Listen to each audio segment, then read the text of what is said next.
Jesus Christ, our most blessed Lord and Savior. Amen. Together we say the Lord's Prayer. Our Father, who art in heaven, hallowed be thy name. Thy kingdom come. Thy will be done on earth as it is in heaven. Give us this day our daily bread, and forgive us our trespasses, as we forgive them that trespass against us. And lead us not into temptation, but deliver us from evil. For thine is the kingdom, the power, and the glory, forever and ever. Amen. And may the grace of our Lord Jesus Christ and the love of God and the fellowship of the Holy Spirit be with us all now and forever. Amen.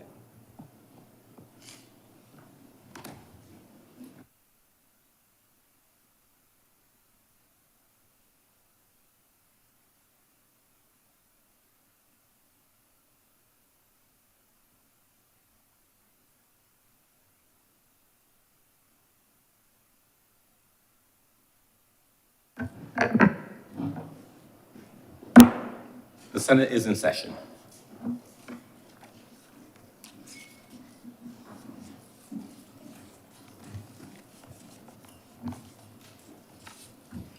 Mr. President, messages from Her Excellency, the President. I received a message from Her Excellency, President of Barbados, which reads as, dated January 8th, 2024, which reads as follows. Dear Sir, I wish to inform that in accordance with the advice of the Prime Minister, under Section 36(1)(f) of the Constitution, the seats in the Senate held by Mr. Lorenzo Ronaldo Herwin, JP, and Mrs. Shanika Charmaine Samantha Roberts Odo were declared vacant with effect from 8th January 2024. I am to further inform that in accordance with the advice of the Prime Minister, Mr. Chad Jason Blackman and the Reverend Charles Merville Morris have been appointed under Section 36(2) of the Constitution as senators with effect from 8th January 2024, signed by the President, 8th January 2024. Mr. President, Senator Morris is present and awaits without. Please admit him.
Senator Morris, Senator the Reverend Charles Merville Morris, let me welcome you to the Honorable the Senate and congratulate you on your appointment. Please take your seat.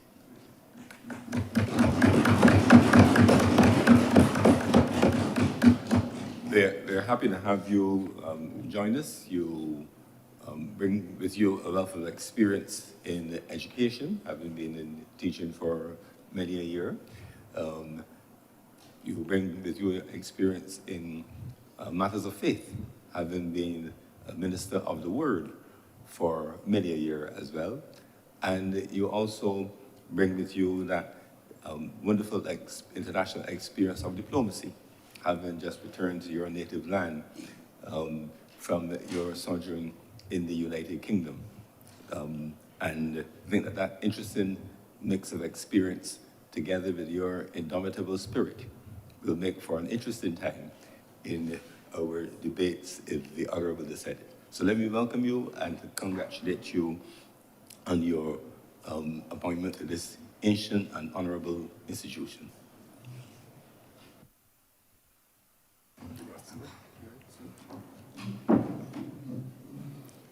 Thank you very much, Mr.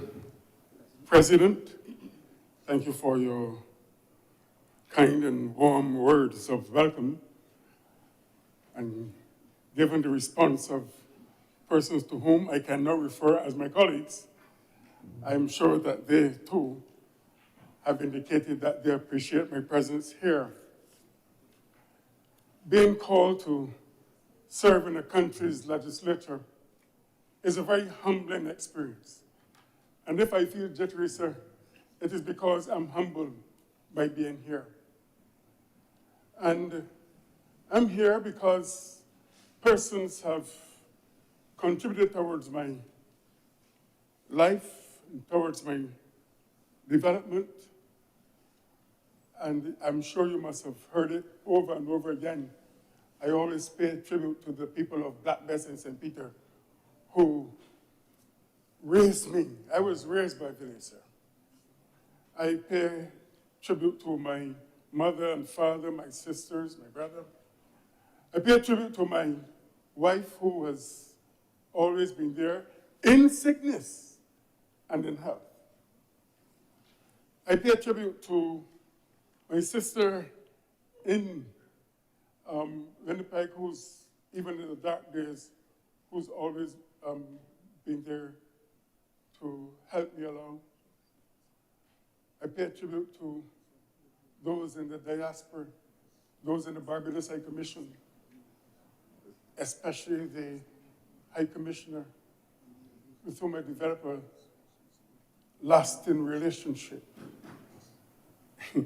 I pay tribute, sir, to all of those in the United States. Only this morning I received messages from one lady giving me her support. But I also pay tribute to those of the church. There are former Bishop Broom, Canon Peter Haynes, Canon Coleridge Dalton, Canon Curtis Goodrich, and my good friend, the Reverend Father Reginette. These are people who have been there in the good times and the bad times for me. And I want to also thank all the authorities who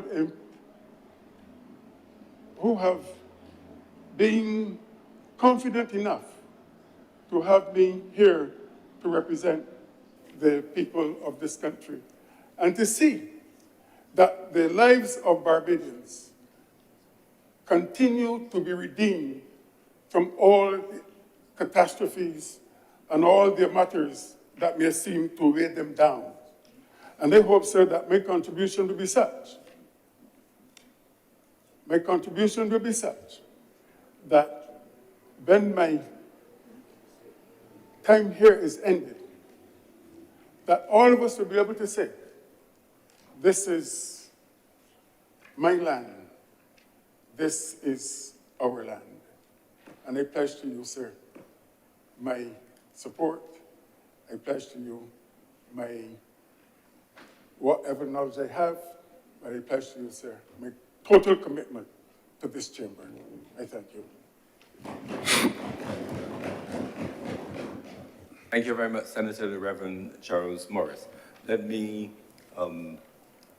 also make note of the fact that Senator the Honorable Chad Blackman is on duty in relation to the visit of the head of state, the president of Senegal, who's paying a state visit, and he is the minister assigned to the president and is therefore unable to be here this morning.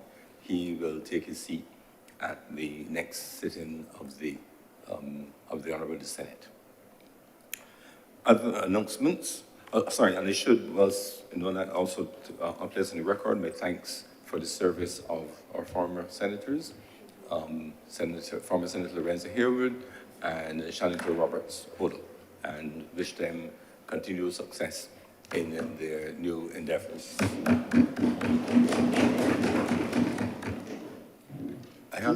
Announcements by Your Honor. Yes. In terms of announcements, I have received minutes for confirmation. There are several of them. Minutes of Wednesday, July 26, 2023, August 2nd, 2023, August 9th, 2023, December 13th, 2023, and December 20th, 2023. Clearly, some of them are oversights that are now being corrected. For confirmation, Senator Cummings. Thank you very much, Mr. President. I beg to move the confirmation of the minutes as mentioned by the Honourable the President. The minutes cover the following periods for confirmation: Wednesday, July 26, 2023, Wednesday, August 2nd, 2023, Wednesday, August 9th, 2023, and also on a Wednesday in both instances, December 13th and December 20th of 2023. The question is that those minutes were mentioned stand confirmed. Honourable senators in favour, please say aye. Aye. Those against, please say no. I think the ayes have it. Those minutes are therefore confirmed. Members of excuses for absence, have none. In terms of advice of late arrival, he's in here. The have indications of lateness from her Honour Senator Henrietta Elizabeth Thompson, Senator the Most Honourable Jerome Walcott, and yes, those are my indications of lateness at this point. Those are the announcements for today.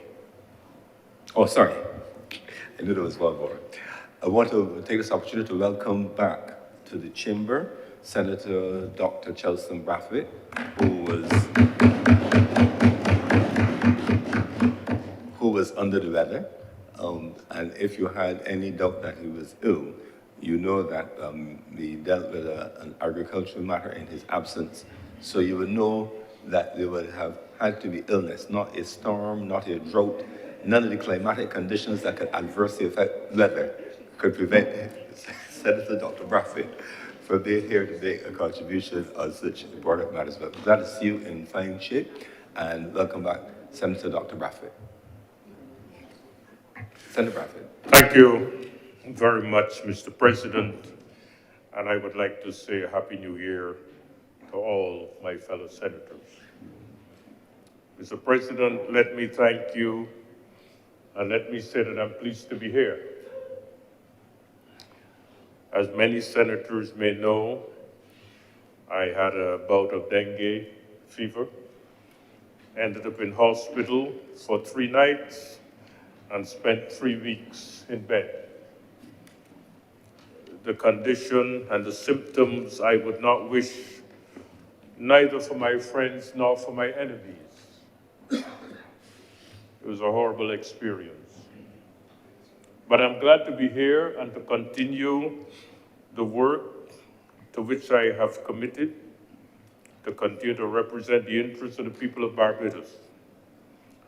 And Mr. President, after the sojourn in hospital, I wrote a letter to the doctor who took care of me, and I would like to share that letter with members of the Senate. My letter was dated January 6, 2024, and was written to Dr. Wayne Clark. Dear Dr. Clark, I wish to take this opportunity to thank you and your team for the outstanding service which I received during my recent hospitalization at the Bayview Hospital. The medical team and the attention which I received was critical to my recovery from dengue infection that caused me considerable pain and discomfort during the period of my illness. Your concern, your attention to detail, your professionalism was all evident during my stay. In this turbulent world where there is much criticism of service quality in our country, yours is a good example of the meaning of service, which could be an example to all for building a better Barbados. Please extend my thanks to your team, including Dr. Destiny Griffith, Nurses Clark, King, Gordon, Joseph, Bacchus, Brathwaite, and Andrews, and all the support staff for their kind care and attention.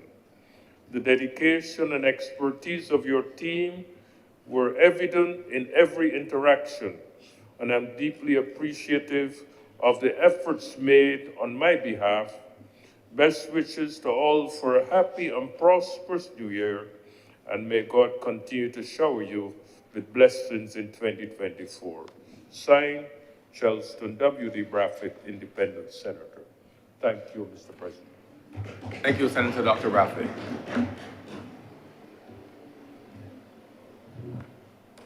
Presentation of petitions, presentation of papers. Senator Cummings. Mr. President, I am commanded to lay the following document, the Barbados Water Authority Water Protection Zones Order of 2023. Reports from select committees. Questions to ministers. Request for leave to move the adjournment of the Senate on matters of urgent public importance. Statements by ministers or parliamentary secretaries. Personal explanations. Motions related to business or sitting of the Senate, and moved by a minister. Senator Cummings. Mr. President, I'd like to move the suspension of Standing Order 45-2 for the remainder of today's sitting. The question is that Standing Order 45-2 be suspended for the remainder of today's sitting. Honorable senators in favor, please say aye. Those against, please say no. Methinks the ayes have it. Standing Order 45-2 is therefore suspended for the remainder of today's sitting. Introduction of bills. Senator Cummings. Mr. President, I beg to give notice of the following bills and also to move the first readings.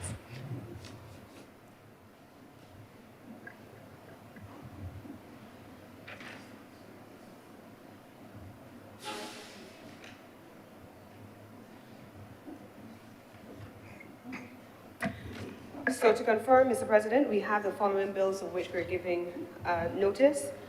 The Africa Export-Import and Bank Bill of 2024, the Barbados Revenue Authority Appeals Tribunal Validation Bill of 2024, and we're also giving notice of the following: the Facilitation of International Maritime Traffic Bill and the Commissioners of Probate's Bill 2024. I beg also to move the first reading of all four aforementioned bills. You have to do this in front.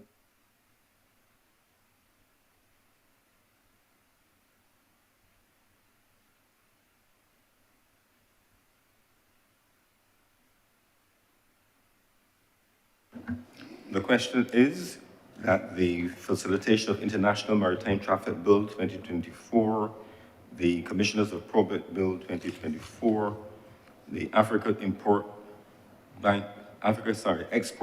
Bank Bill 2024, and the Barbados Revenue Authority Appeals Tribunal Validation Bill 2024 be read a first time. Honorable senators in favor say aye. Aye. Those against, please say no. Methinks the ayes have it. Those bills are accordingly read a first time. Yes, sir. Public business is now the order of the day.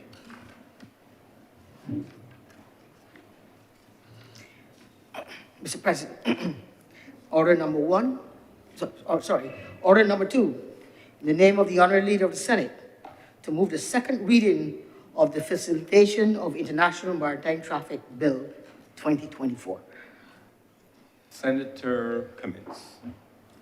Thank you very much, Mr. President. I rise on this occasion to, of course, conduct the business of the government, but I want to begin my comments today by first expressing the appreciation of the government side, and I believe I want to take the chance of speaking on behalf of all senators to wish the honorable members who have left us and who have gone on to pursue other endeavors. The honorable, there were two members who were in the Senate, Senator Lorenzo Harewood and Senator Shanika Roberts-Odell, who have now gone on. We have seen the announcement of the elevation of our former Senator Lorenzo Harewood to serve at New York as Consul General, and we wish him all the very best in his future endeavors. We expect that we will be hearing exceptionally good things about him and his work in New York on behalf of Barbadian nationals in the diaspora.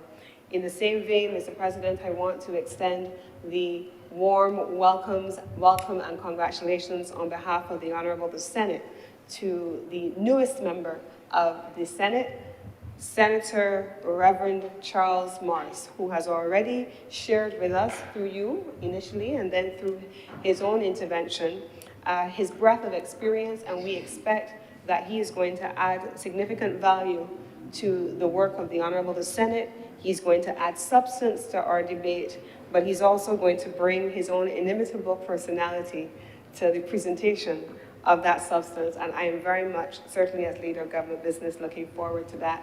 We look forward to welcoming our additional appointment, who is a member of the team as well, Senator Chad Blackman, who, as all members know, would have served initially, most recently, as the advisor to the Director General of the International Labour Organization in Geneva. Prior to that, he would have served as the ambassador for Barbados at the International Labour Organization. He would have served prior to that as ambassador to the international organizations under the United Nations in Geneva, and he would have been accredited in that role to a number of European and African states, and he is in his own right an attorney at law, a trade lawyer in specialization, and we expect that in his new role as minister in the Ministry of Finance, specifically economic affairs, that he is going to add value to the work of the government, but in this honorable chamber, that he will add value to the work of the Senate.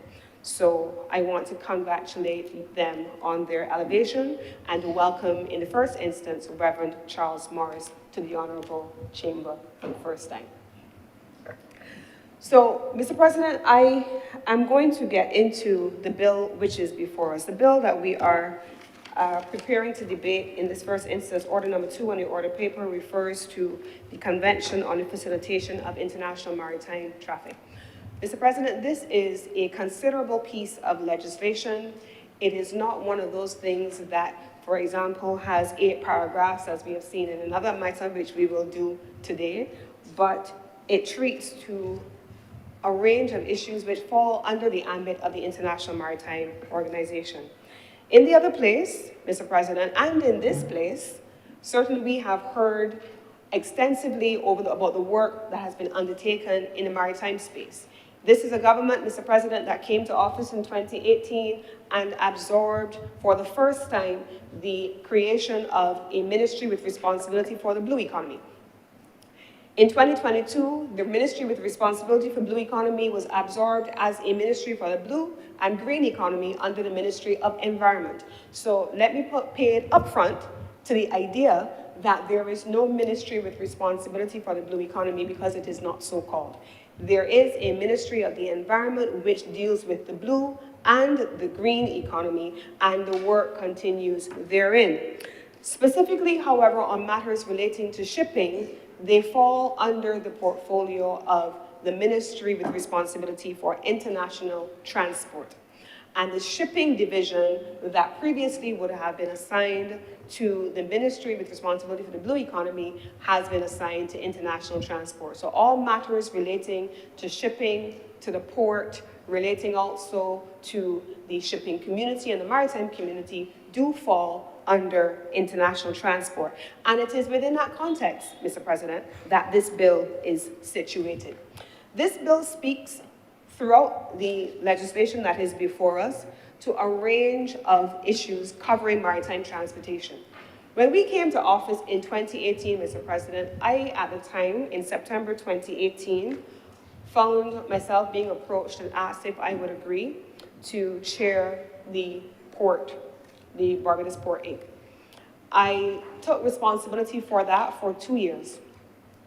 At that time, the then minister of Blue Economy would have raised one of the very first things that the minister at the time raised with me was that Barbados had conducted an audit of its compliance with the International Maritime Organization, and Barbados had comprehensively failed in most of the areas of the audit. Barbados had not met most of the requirements pre-2018 to allow for an audit of the IMO. And one of the first responsibilities that we were assigned was to ensure that we worked closely along with the Maritime Ministry to address item by item, issue by issue, in a sustained and an intentional way to ensure that Barbados was prepared for a repeat of the audit, and that on this occasion, when that audit took place, that Barbados was in full compliance. At that time, Mr. President, the government undertook to do a range of things. The government, under the ministry with responsibility for maritime affairs, maritime transportation specifically, also took responsibility for ensuring that we had the skills and the expertise that were necessary. We, as an ocean state, and Prime Minister has been speaking, particularly in the context of the climate crisis, about the fact that while we are, on the one hand, a small island state, we are simultaneously a large ocean state, and that our ocean economy is 400 times bigger than our land space. And so it is a natural progression that there has to be emphasis placed and intentional action on our maritime resources. And so we needed to recruit a team of people who would take responsibility for working on the maritime space and on the issues that had arisen from the audit, many of them legislative. And so it is on that basis that Barbados, for the first time in its history, over time would have recruited first a maritime law consultant, and now Barbados is in possession, first ever, of a director of maritime affairs who is herself an attorney, and who I want to credit. And Mr. President, I have not asked you for permission, but if you would oblige me, I would wish to recognize the considerable work by this young woman who has been the architect of almost all of the maritime law that Barbados has produced since 2018. Ms. Najla King, Mr. President. She is a young professional, Mr. President. She came to my attention before we were in office, actually, because at the time she was off doing a specialization in Malta, I believe, in maritime law with the IMO, and she was performing exceedingly well. And she was introduced to me at the time by someone who was very supportive of her work. She, at the time, Mr. President, came to my attention because I was working in the University of the West Indies, and with her passion for all things maritime law, she wanted to introduce a suite of courses in the University of the West Indies on the basis of her experience internationally and her educational trajectory into Barbados, into the education system, so we could create a cadre of young professionals or professionals who were qualified to work in this maritime space, which Barbados had earmarked subsequently as the blue economy and identified it as an area of priority. This legislation, Mr. President, and I believe every piece of maritime legislation that has come before this honorable chamber and the other place from 2018 till now, has had the fingerprints of Ms. Najla King all over them. And she has been a considerable asset to the people and to the government of Barbados. And so on that basis, Mr. President, we now are in a position where we have a suite of legislation, this one being the latest one, which speaks about the Convention on the Facilitation of Maritime Traffic, but it also, in reconciling where Barbados needed to be in terms of its audit requirements and in compliance with the International Maritime Organization, it goes further, Mr. President. It also looks to bring technology into the fray and use the methodologies of a single window system to enable the engagement between the government of Barbados through the Bridgetown port, the regulatory agencies, whoever they are, including agriculture, customs, and so on, with the ships. Now, here's what I want to share in this context, Mr. President, because this has been a journey, a tremendous journey to get to this stage, not just because of the exceptional work of individuals and individual professionals, but because of visioning. Mr. President, in 2019, September, the government of Barbados moved to introduce an Asikuda World system under the Customs Department. Asikuda World was introduced in September 2020 and 2019, and it was not a painless exercise. In fact, it was anything but.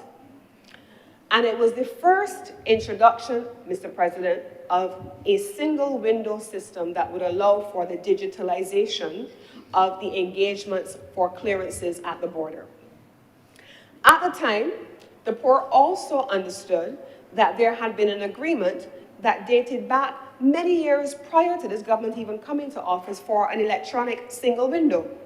And so there needed to be what we will call going forward an ESW, electronic single window. This was also supposed to capture clearances at the border, but for a different purpose. Related, but a different purpose. This was under the Ministry of Commerce. I, at the time, as chairman of the port, grew concerned. I thought, well, we have the Asakuda World System already under customs. We know that the electronic single window is coming, and that's going to deal with documentary compliance, the components of documentary compliance for trade facilitation. But how are these things all going to go together? How are they all going to work together in the interest, ultimately, of consignees, and then ultimately in the interest of consumers? And so we introduced what was a best practice platform called the Port Community System. This legislation captures the mechanism of a port community system that creates a single platform that harmonizes all of the windows through which government interfaces with the importing and trading community. The Maritime Single Window then, for its part, came into effect, or rather it began to be developed as part of the discussion, and if you remember I said, Mr. President, that the then Minister of Blue Economy would have been the one who started the process of looking at how we needed to be compliant with the IMO audits, and the legislative process flowed from there. This is the culmination of a lot of that work. And so the MSW at that time then, Mr. President, came into effect as the mechanism not by which only cargo or people or documents were shared, but the mechanism by which ships themselves now would be communicating with port agents, namely the port and all of the relevant regulatory agencies at the border. And so you now have, Mr. President, a suite of legislation framing out what the maritime space is going to look like in terms of legislative compliance. It also now makes sure that Barbados is in a position as a port state agent to be able to meet the requirements of the International Maritime Organization, but it also aims to improve port efficiency. And port efficiency only works if it is in the interest of the importers and the people for whom the importers are bringing in goods. People, consumers, Barbadians who are going into the retail and the distributive sector to be able to purchase the goods that are being imported into the country. 90% of all goods imported into this country, Mr. President, come in through the Bridgetown port. 90. The remaining percentage comes through the airport, and those are largely perishables, things that needed to be delivered just in time. But for the most part, the Bridgetown port and its efficient or inefficient operation is directly connected to 90% of the goods coming into the country. And so the effective implementation of first an Asakuda World System in 2019 by the Customs Department, a Maritime Single Window System, which is being developed and put into legislation, and a Port Community System, and ultimately an electronic single window that will pull all of the mechanisms into a single platform under the PCS are being captured. This legislation, Mr. President, is landmark legislation.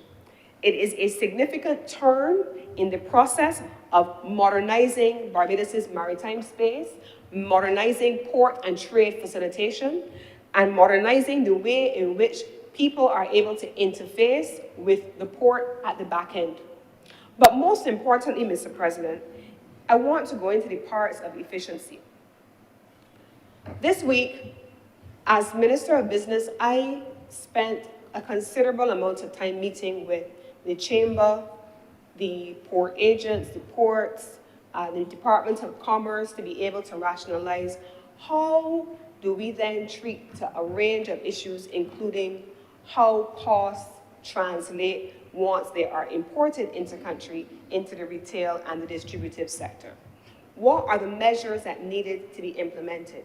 We have a responsibility for reporting to the country. You would have seen on Sunday, for example, published in the newspaper, you would have seen the prices surveys that we are responsible also for publishing. You saw that published, Mr. President. It tells you by product what the cost is and where you can get different products. But what it doesn't tell you, Mr. President, is what is behind that cost. How much does it cost for a container to be shipped from the US to Barbados. How long does it take? With the Suez Canal having issues, Mr. President, and now we have a pact with the Saudis that ships that cannot avoid going through the Suez Canal, because they are avoiding the Suez Canal, they're going around Cape Horn instead, but they're going up to Saudi Arabia, they're depositing their goods, taking them by train onto the other side, and then bringing them around, going the long way. That adds time, and if it adds time, it adds cost to the goods. Then you have the Panama Canal on the other side, which is shorter, easier. It is a better route. Most of our goods actually do come through the Panama Canal, but you have challenges there because you have climate affecting the water levels in the canal, reducing the number of ships that can come through at a time. And the consequence of that, Mr. President, is that you have a slowdown, I am advised by the business community, by 2 or 3 days of goods clearing through the Panama Canal. What does that mean? It means that there's a consequential implication for costs.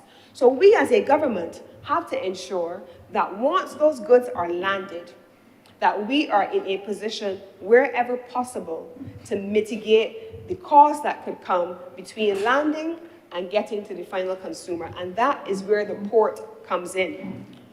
If we, Mr. President, do not have a system, as is contemplated in this legislation, where there is a maritime single window that engages with ships and plans the arrival of ships into port to be able to allow for clearances and discharge of cargo in a timely and in a seamless manner, what ends up happening, Mr. President, is that a ship will remain offshore.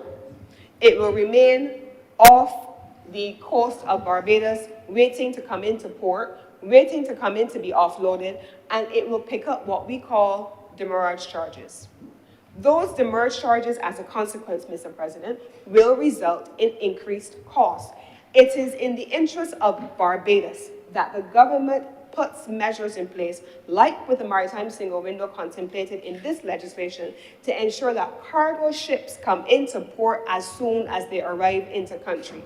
That we have a system of scheduling the arrival of cargo into country so that demurrage charges do not rack up. And what do I mean when I say demurrage?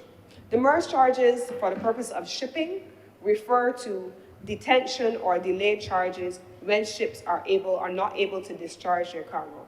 Quite simply put, then a ship that is leaving Port of Miami in the Everglades, or Port of Los Angeles, Port of Miami, those are the 3 ports that we typically would receive the majority of goods on, and coming just to Barbados. That's not a real thing. They're coming to multiple stops along the chain of islands, and they have to keep it moving because they have to be able to keep it moving on the outbound in order to get back up, pick up fresh cargo, and go again. Any delays in that chain, that run, will have a consequential impact on their overall operations, and they charge a fee for delays in any given port. Those fees are called demurrage charges. They range from shipping line to shipping line. So like now we're in the middle of cruise season. We are in the middle of cruise season today. There's 1 cruise ship in port. Yesterday there were 3. But on days where there are cruise ships in port, and you have a timeline to turn those ships around, those are days you have what we call no cargo days. So the cargo ships are required to wait offshore until the cruise ship comes in and goes back out, and then that cargo comes in and is discharged. It is in our interest to make sure that we are able to discharge cargo quickly. It is for that reason, Mr. President, that when we made the decision 2+ years ago to invest in the expansion of the cargo facilities of the port, many people may not have understood it. Many people may not have understood it because you see big cruise ships, you see people coming in, and those are important and is a critical factor on the tourism side. But on the cost of living side and on the economy side, you have to be able to balance cruise with cargo. And it is the reason why Barbados then made a decision 2 years ago to invest in the expansion of the cargo facilities in the port. Because demurrage charges can range per day from $5,000 to $10,000 USD. Not BDS, USD. If a cargo vessel is staying offshore and picking up charges per day, either $5,000 or 10,000 USD for however long it has to wait per day, I bet you your bottom dollar, I promise you, those costs are being passed on to consumers when the goods are imported into country. It absolutely is in Barbados' best interest to do exactly what this government did 2 years ago, to agree to invest in the expansion of our cargo facilities and to have a dedicated cargo port. That is what we did. And so the allowance, therefore, one, for a dedicated cargo port to minimize demurrage charges, two, to have the coordination as contemplated in this legislation for a maritime single window, which then allows us to coordinate with ships when they will arrive and to pair shifts and deploy teams to discharge that cargo, is an absolutely critical thing that may seem esoteric and far-fetched, but it translates into the cost of living into the country. If we do not reduce cargo charges internal to the port, the imported costs that we will absorb from the increased cost of shipping, the imported costs that we will absorb from the increased cost of first cost at product import level from the manufacturers overseas, will then result in further increased costs when we add the implications of local charges as a consequence of the port. So it is an absolutely critical matter for us to introduce a maritime single window that allows for the coordination of port clearances. What is also important, Mr. President, is that in the electronic single window, which is a partnership with UNCTAD, we are working through the implementation of that, and that project is expected to close out in September of 2024, and we will bring that to final completion after a long time. We've had to rescope the project, recalibrate, go out to market, bring persons in to allow us to get the project closed out, and we're finally on track to be in a position to close that project out under my ministry in September of 2024. But we have had to bring in skills. For the Asakudo World project, also done under customs at this time, that was also done by UNCTAD. What is special about the maritime single window in this legislation, Mr. President, is this. Not only what I just said, it was built entirely in-house by the Bridgetown Port. There is a team of young professionals that are perhaps some of the most innovative technology professionals that I have come across in this country. And they have internal to the Digital Innovation Unit, which I had the opportunity to create as chairman of the port, they then have built in-house this maritime single window, which is now in use as contemplated in this legislation. It is a fine example of how Barbados can lead its own way forward and how Barbados can use its professionals in ways that allow us to take advantage of their expertise and their areas of passion. Now, there are a few things that I want to just get into on the bill, at the specifics of the bill. One, as I said, focuses on implementing the Convention on the Facilitation of International Maritime Traffic.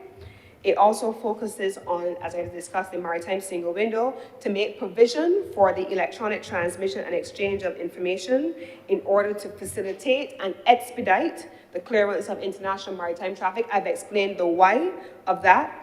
To create an enabling environment for a port community system, I've already described the port community system as the platform which will house all of the mechanisms, and also to provide for a number of related matters that cover a range of additional areas. And what are some of those additional areas, Mr. President?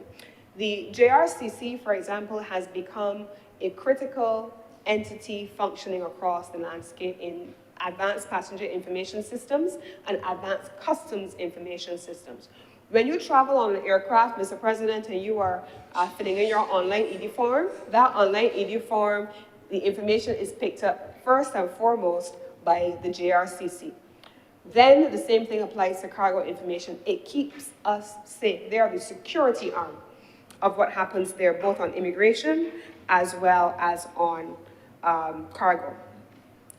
We also have, Mr. President, the contemplation that there's going to be the mechanism for implementation, because each time we talk about legislation, we talk about systems that are being put in place, we want to figure out how to make these things work. And last night, in talking to Najla on the legislation and making sure that there was policy coherence, because that's important to me. We agreed that this legislation contemplates, as you will see in part 2, it talks about the establishment of a national maritime transport facilitation program. This is in clause 6.1 of the legislation.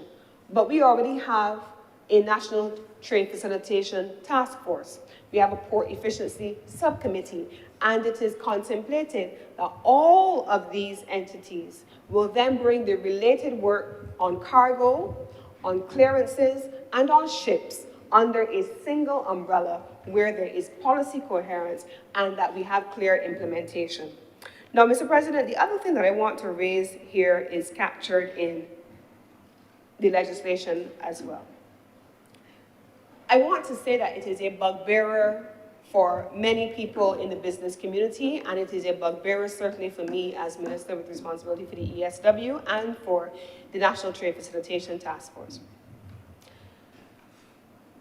Many moons ago, Mr. President, when the World Bank used to do the doing business indicators, there was a metric within there that talked about trading across borders.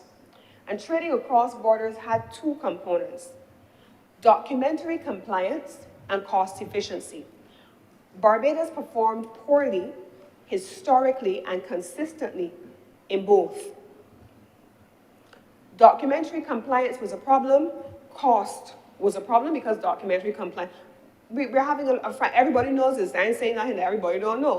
It was expensive and it was cumbersome. Go here, go there, clear here, clear there. That's not what a modern facilitation system can look like. And that is why so much work has gone into, since 2019, starting with ASACUDA, clearing the way for us to deal with the issues of both documentary compliance and then consequently cost. ASACUDA World, for example, has 43 importers in the Trusted Traders Program. What does that mean in Trusted Traders Program? It means that we had to identify the entities in country that imported the largest volume of items regularly and therefore were embedded in the system, and to put a mechanism for risk assessments and pre-clearance and post-clearance audit after the fact to expedite clearances. There's one entity in this country, Mr. President, that imports perhaps the highest number of containers per week. There's one entity that brings in about 45 containers a week. One. It is the largest importer in country. There are only 3 that are in that basic category, but that's the top one, 43 to 45 containers a week. How do you make sure that the throughput for that volume of containerized traffic is imported and cleared in a timely manner so it gets to the intended consignee, therefore not reducing costs, therefore not increasing costs? That's really what a lot of this is about. Thinking about how your delays at each stage of the journey will impact on costs. And this is what I mean, Mr. President, for example. And I say this openly because it is something that I know Barbadians have been troubled by for a long, long time. If I get my goods come into the port is not going to discharge that container in anything over 24 hours. Because I already told you, you need to get it off the ship, let the ship go on about its business, and then you are able to have the container in port. But you need to be able to get that container out of the port and over to the consignee, because the consignee needs to be able to empty that container and get it back. Because usually, port charges are free for the first 5 days, and you charge a detention fee, a demurrage fee, after a certain number of days. So we are now in the process of making sure that we have to get those goods out of the port in the shortest possible time. It's not in the port's or the country's interest to keep it. So what ends up happening then in that instance, Mr. President? You get it cleared by the port, you get it cleared by customs. It has to also be cleared depending on what is declared in the documents that have been submitted. It has to be possibly cleared by the Ministry of Health. It has to possibly be cleared by plant quarantine. It possibly has to be cleared by veterinary authorities. It possibly has to be cleared by import, by agriculture. It possibly has to be cleared also by commerce, my ministry, for import license, depending on what the product is. And then all of a sudden, you have turned a process that, if it is kept manual, can turn from 5 days with no port charges into an extended period of time, that increases costs. And it makes us inefficient on the documentary compliance side. So the electronic single windows, starting with Asakuda, continuing with the MSW for ships, continuing with the ESW for all goods, and then having that anchored in a platform in a port community system, where not only do you have the technology platform, but you also now need to have the legislative reform of a range of additional pieces of legislation that make the process of clearance smoother. So simply put, Mr. President, you have the Health Services Act, you have the Quarantine Act, you have the Quarantine Maritime Regulations, and you have all of the related pieces of legislation that now need to be brought into harmony with these systems, so that you're not having a succession of persons coming, or I should say, you're not having people coming successively to clear items, but they're all being cleared almost all at once, so that you're not having the unnecessary delays because people are clearing manually. Those are some of the things that are contemplated both in this legislation, Mr. President, and in the electronic single window as it is earmarked for the country. And so, Mr. President, it is my expectation that as we go through this legislation and we deal with all of the matters relevant to the arrival of a ship, how ships arrive, what happens when ships arrive, the stay of the ship in port, what are the mechanisms put in place, the departure of ships and therefore the clearance of space for other ships to arrive will then be covered comprehensively under 1, the legislation, 2, the platforms that we have spoken about, and then 3, under the implementation programs and task forces that exist in government to ensure policy coherence. The final element that I want to raise here, Mr. President, is this. The final element that I want to raise specifically is about where we find ourselves in a position with international partners. I've situated this in terms of the consumers and ensuring that on clearances that we are able to reduce costs, but I also want to make sure that I situate this in an international context. Barbados has long been a member of the International Maritime Organization. Barbados ought not to have found itself in the pre-2018 period out of compliance with IMO regulations. We therefore now have put a series of measures in place to ensure that Barbados does what is best, not just for Barbados and Barbadians, but that Barbados stands tall among its peers in international fora, and so in saying so, the concrete representation of that is that Barbados, is the first of its Caribbean neighbors to have gone this far in terms of the expansiveness of our legislative reform. We have embedded the requirements of the FAO Convention into legislation in a way that is still being followed by others to develop additional capacity. And we have also gone further than anyone else in the region to embed a maritime single window in that legislative framework. Prime Minister has a way of saying to us all the time, Barbados must not be afraid to lead. Barbados and Barbadians must not be afraid to lead. There is nothing wrong with being the first mover. When we could be the worst in some instances and we don't like it, let us be comfortable with being the first and the best and being comfortable in that space. Barbados now can stand tall amongst ourselves. First, as being that country that is committed to ensuring port efficiency, to reducing costs to consumers, to reducing costs to the business community so they in turn can reduce costs to consumers, and making sure that our port system is the most efficient system, not just in the Caribbean, but in any equivalent size port. But that also our legislative framework under the International Maritime Organization and our compliance with our obligations under the IMO will therefore then allow for us to stand tall in the IMO in London. And I believe that the Honourable Senator who has just joined us for the first time would recall that many times Barbados has taken a sojourn from capital to London, where the IMO is headquartered, to attend meetings of the IMO and to work on a range of matters such as this. I am pleased to have brought this matter here today to conclusion and to have been in a position to see it brought across the finish line. once and for all. The work will continue. It must continue. It may not start out as perfect, but it will become something of which we can stand, something in which we can stand and be proud over time, and that the benefits will redound to the Barbadian consumers over time. And I beg to move, therefore, Mr. President, that this bill now be read a second time.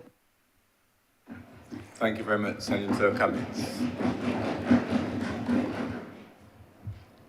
Speakers on this bill? Senator King. Thank you very much, Mr. President. I want to pick up from where the Honorable Leader of the Government Business left off in terms of the importance of what this bill is about. As a person who worked on cruise ships, I can bring it from that perspective.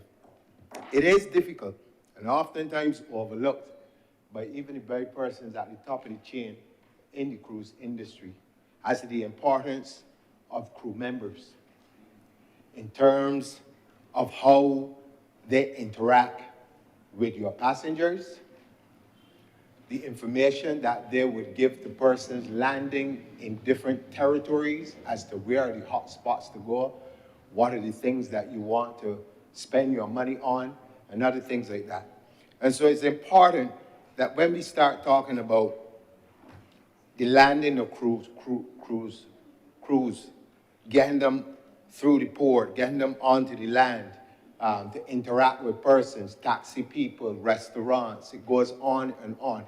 These are the first contact that your passengers have. And these are the ones who are asked all the questions. And I myself can speak to this because of many times, as passengers change every week, regardless of how the run is, people will be asking you, so if you get to Barbados, where is a nice place to have a meal? What are the attractions that you can go and see? How do you get from point A to point B? What does it cost me for a taxi to get from point A to point B? All of these small things, which people see as small things, increasingly important to what kind of revenue is spent by that particular passenger within the time frame that they are here and the things that they participate in.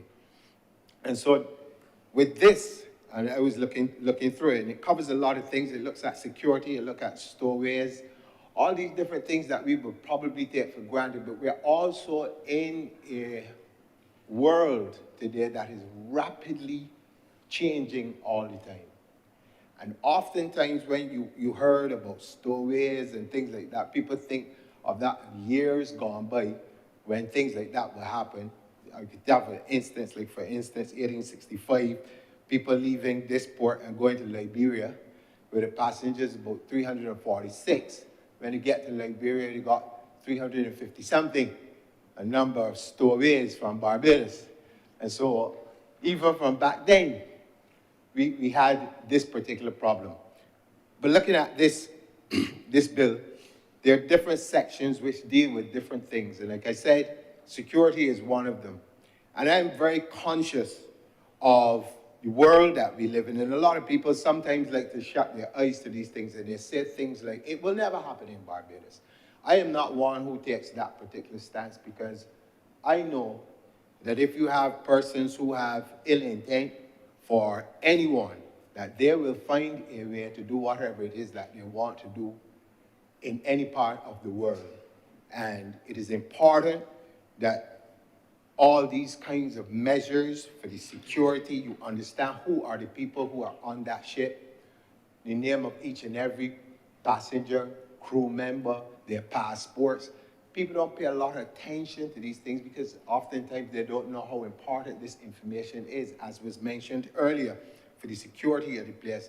But having had the experience, I know for firsthand how important that is. Who you leave with, you know, many times you're on a ship and you have to be there by a particular time to get out. And if you're not there at that particular point in time, it is possible that you will have to catch a plane or something and get to the next stop. in order for you to think. This is the seriousness within which these things work. And again, charges that can amount to the ships themselves. And people got to realize that this is business. At the end of the day, it is business. And businessmen are in the business of making profits, not losses. And so therefore, we have to be competitive, because the same way that tourism is what it is to us in the Caribbean, it is the same thing to other parts of the world also. And we are competing globally. And so therefore, we have to have a global mindset when we are going to do things. And a lot of the things that we would have gotten away with in the past, because we say to ourselves, well, we are small and now developing and all these things, that means absolutely nothing in the world of competition. I mean, people would like us to be mediocre so that they can get business. And we must never allow ourselves to fall into the trap that I think some people like us to believe that, oh, you know, people really kind of pity you or like you real bad because you're small and they know you don't have the capacity to do this, you don't have the capacity to do next. These are things that I have heard people say. I mean, I would go back to a simple, I call it simple, a simple quote that was attributed to a person who shall remain nameless once, but it was that things like downgrades and these things don't really mean anything. They don't mean anything to anybody. And, you know, Mr. President, at the time when I heard the comments being attributed to someone, I thought to myself, okay, what is the thinking behind such a comment? Because we are part and parcel of a global citizenship, if you want to put it that way. We don't make the rules. We're small. We don't make the rules, but we got to abide by the rules. And we don't make a lot of the major decisions about things, but we got to abide by them. And if we are to survive and to be competitive, as competitive as we can be, then we have to always seek to improve upon what it is that we are doing. And getting, as was mentioned earlier, getting foodstuff, all the other things that we have to import in and out of the port as efficiently as humanly possible will have ramifications and implications for reducing costs to customers, reducing costs to business people, the speed within which we can get things done by getting them out of the port in a good time. And a lot of the complaints that people have usually will come around the Christmas time when people are quarreling over and over about being able to get their things out of the port.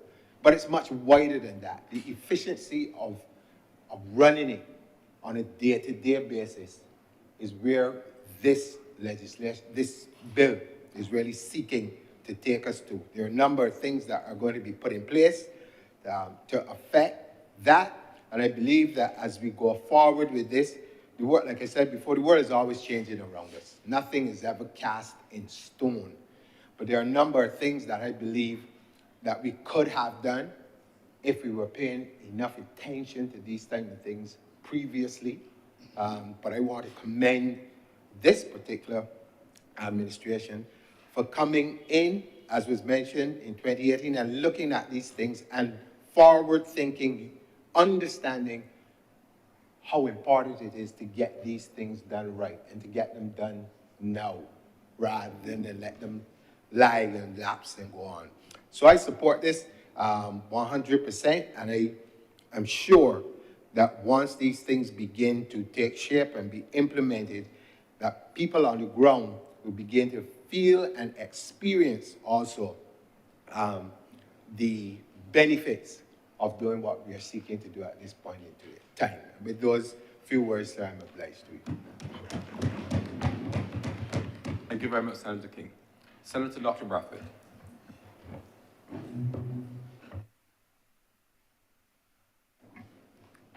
Thank you very kindly, Mr. President, and I rise in support of the bill that has been brought to this honorable chamber, as I think is very important for us as we go forward. For small island developing states like Barbados, maritime transport is a critical part of our sustainability, as we import the majority of the vital inputs that are necessary, such as food, energy, and other important inputs for manufacturing and for the construction sector.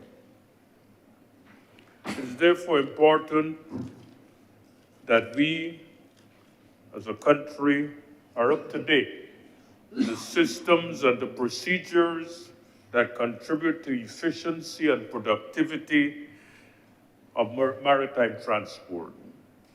The government must therefore be congratulated for updating the procedures and the methods which contribute to efficiency and increase productivity in these areas, and of course, reduce costs. These new regulations must be implemented and closely monitored to ensure that we remain up to date and current in the procedures which are covered by this legislation. Lack of efficiency in the procedures outlined here will result in increased costs and increase in the cost of living in our country. Maritime transport is the lifeline of the economy of small island developing states like Barbados, and it's necessary for the survival of tourism, for the survival of our fisheries industry, and for the import of food. Especially, Mr. President, in the context of the import of food, this is a critical need in a country that produces only 20% of the food that is consumed locally. And therefore, the timely and efficient implementation of maritime transport and clearance procedures is critical for our food security. It is one of the most important roles in facilitating the movement of goods and people and the inputs that are critical for our economy.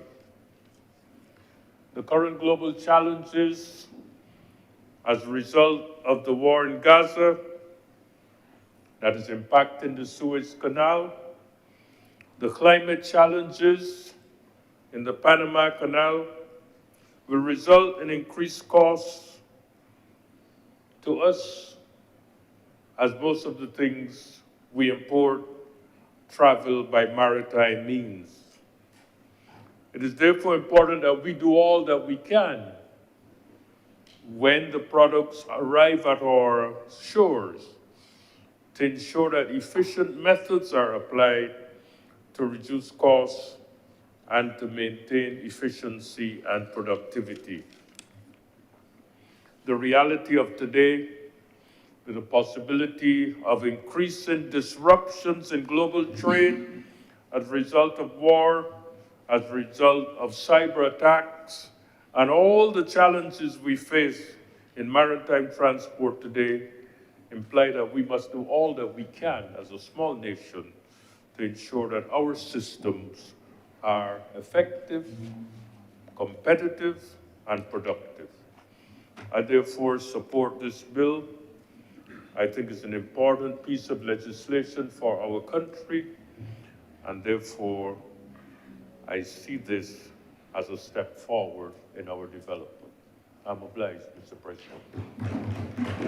Thank you very much, Senator Dr. Brathwaite. Senator Morris. Thank you, Mr. President. I stand here in support of this piece of legislation before this chamber. I read the contents, and what stands out before me is this question: how do we make the Barbados Port Inc. more efficient. And I believe, sir, that efficiency is the order for Barbados. If we are to be successful, if we are to gain maximum economic benefits, then efficiency must be the hallmark, especially at our port of entry.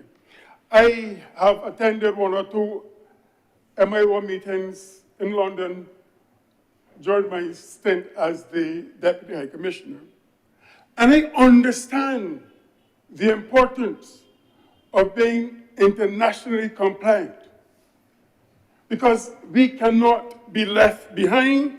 We cannot, there's these days, there's this intention of blacklisting and leaving out. I believe, sir, that what we have proposed here will go a far way in helping redeem matters in Barbados. So there's this element in Barbados that every time digitization is mentioned, there is always a cluster.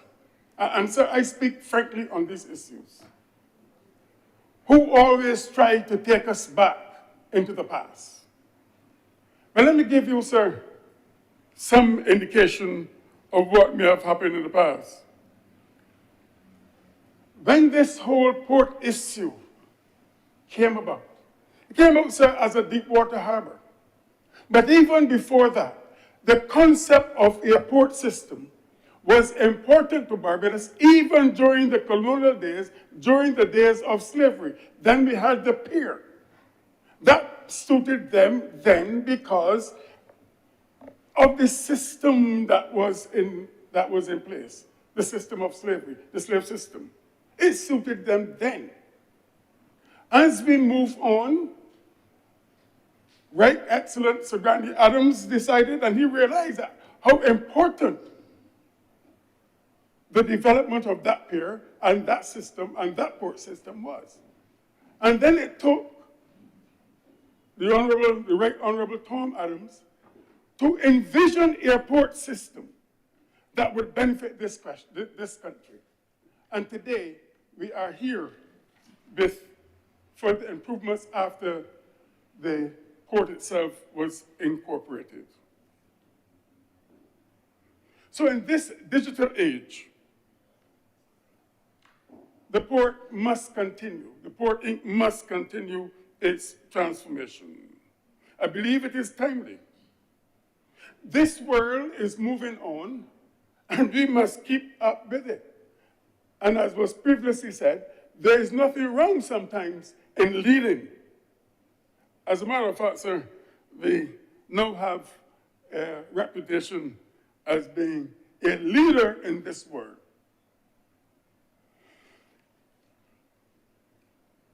I believe, sir, that matters at the Barbados Port Inc. that would have taken days and sometimes weeks to complete can now be done in a matter of hours. You see, the port, if you look at it as a digestive system, you will see that some of the most important things come in, and some of the most important things go out. And therefore, it is of great importance to us. But we must have the work ethic to go with it to ensure that Barbadians achieve maximum benefits. After all, it is responsible for our existence. And when we take the importance of even tourism into consideration, our main income earner, and all the things that come through the port, make efficiency all the more important. Every economic sector depends on operations at Barbados Port Inc. And therefore, given the linkages between the Barbados Port Inc. and the other sectors, then we see the necessity. But sir, there are other areas I think that we can examine as well. Improvements can be made. I believe, sir,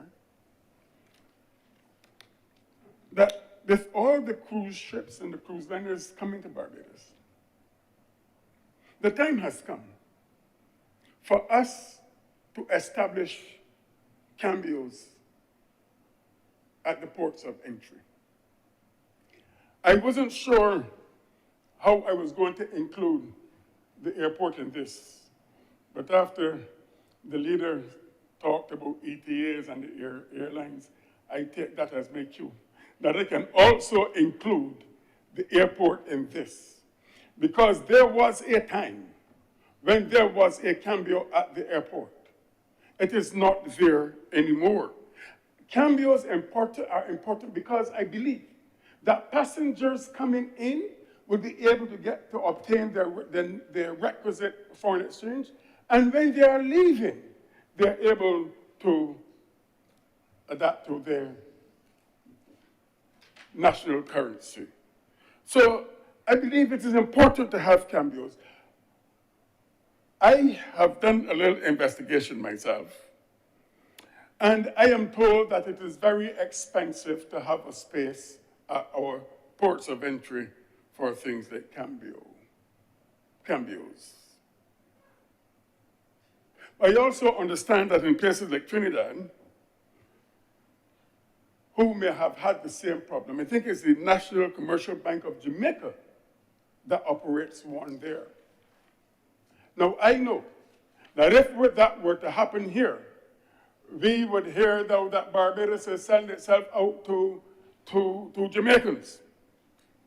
But I want to say that if we should go to a foreign entity, obviously the profits will be repatriated to those other countries. And therefore, some mechanism must be put in place for this activity to become more and more efficient.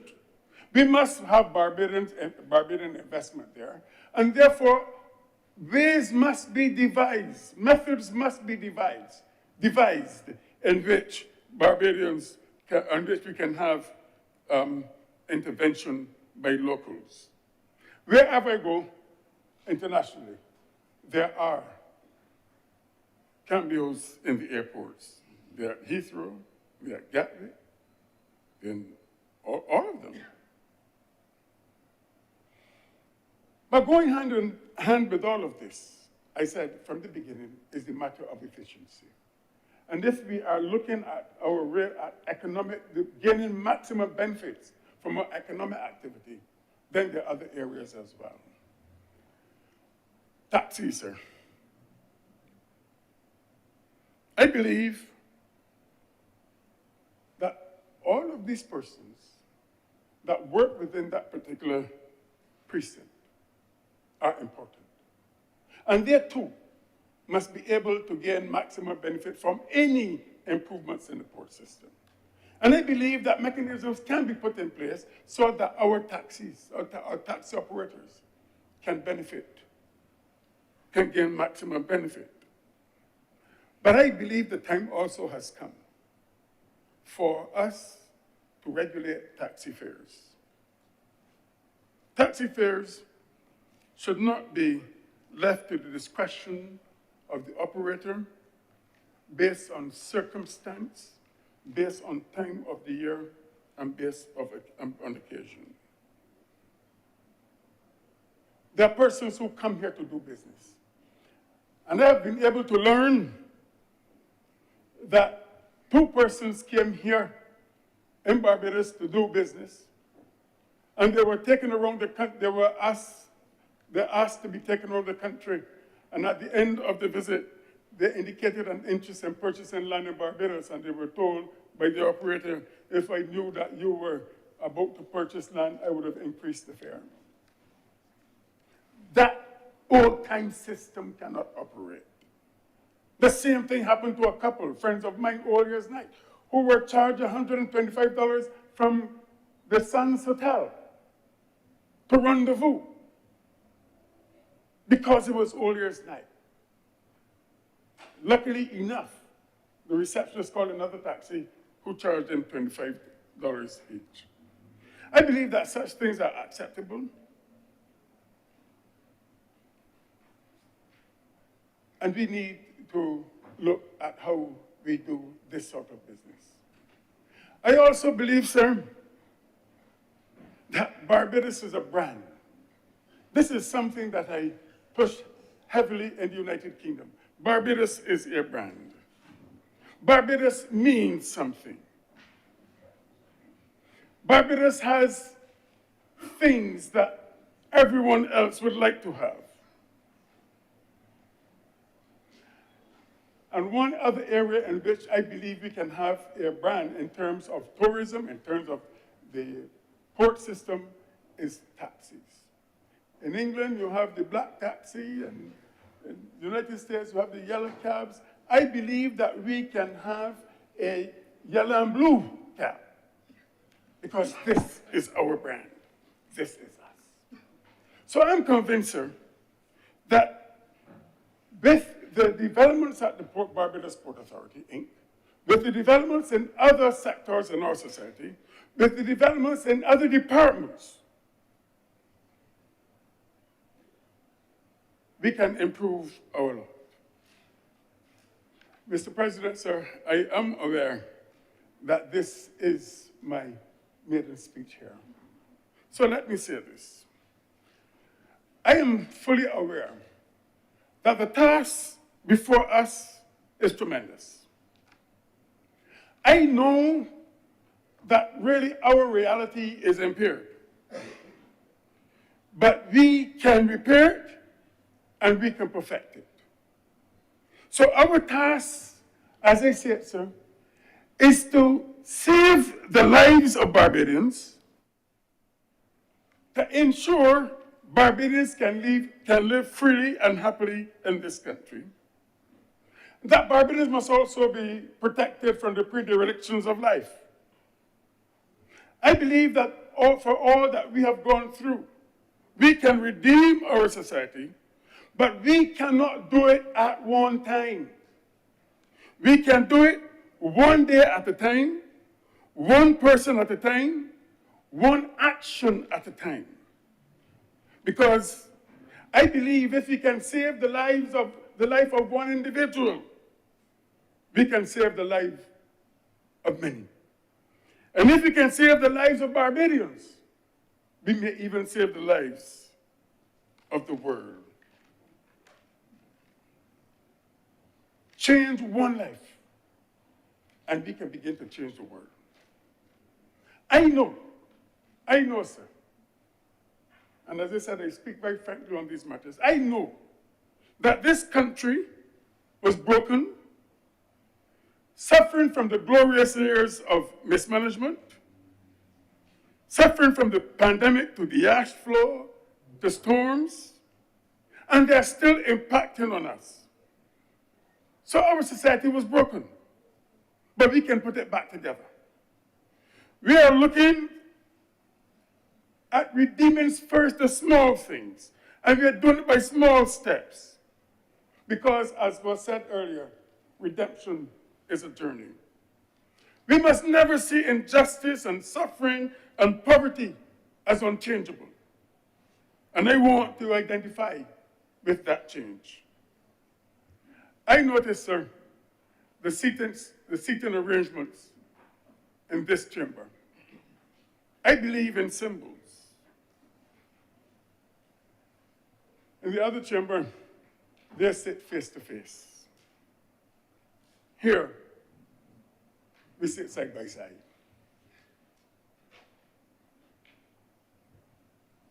That may indicate an absence of confrontation. But I believe that when we meet hand in hand, side by side, we debate, we discuss, and we converse. But we do so to make this country better. And I believe, sir, that with all the talent that we have, and all the emerging legislation, and the competent persons we have here in this chamber, we can achieve our goal. Not only making Barbados #1, but keeping it at #1. I thank you, sir. Thank you, Senator Reverend Morris. Senator Dr. Hines.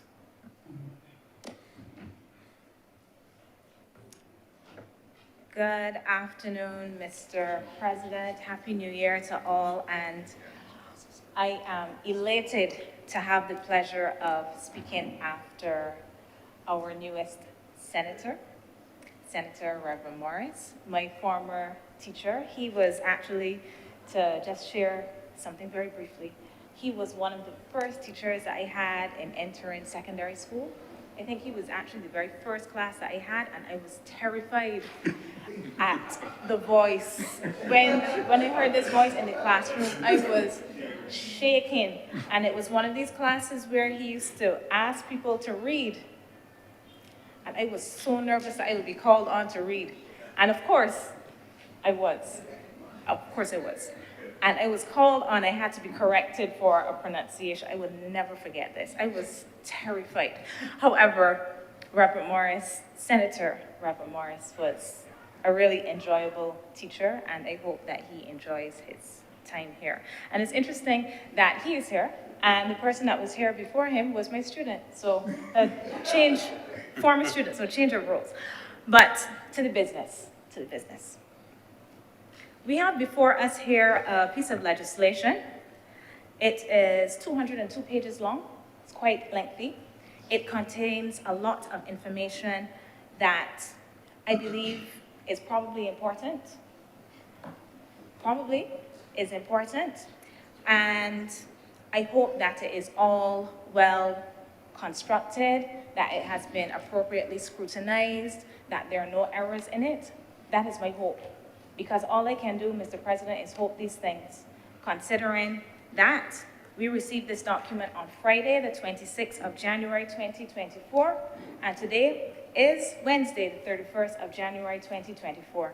This is not to say that I have not had the ability to read the document, to peruse it. However, 5 days is not sufficient time for me to become an expert in this area, to do the level of research that I would like, so that I'm comfortable speaking about this in an in-depth way, discussing in committee, and providing the kind of feedback and oversight that I believe is my duty in this place. I believe this is our duty to provide a check. This is one of the reasons that we have this place. This is one of the reasons that all of the members do not come from just one side, that there are independent senators, and there should be opposition senators, but there are none. Whatever people may think, there are none in here. There are none, I assure you. But, Mr. President,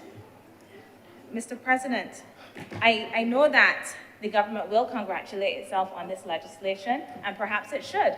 Perhaps it contains things that are worthwhile and that will move these facilities at the port in a direction that one would wish, but being genuine in the absence of explanatory notes, a briefing, or the requisite support as pretty much part-time members of parliament who do not have research assistants or anything of that sort that would allow us to get up to speed over the weekend while still attending to our jobs and other responsibilities on Monday and Tuesday. I find this to be a really difficult task and a significant expectation.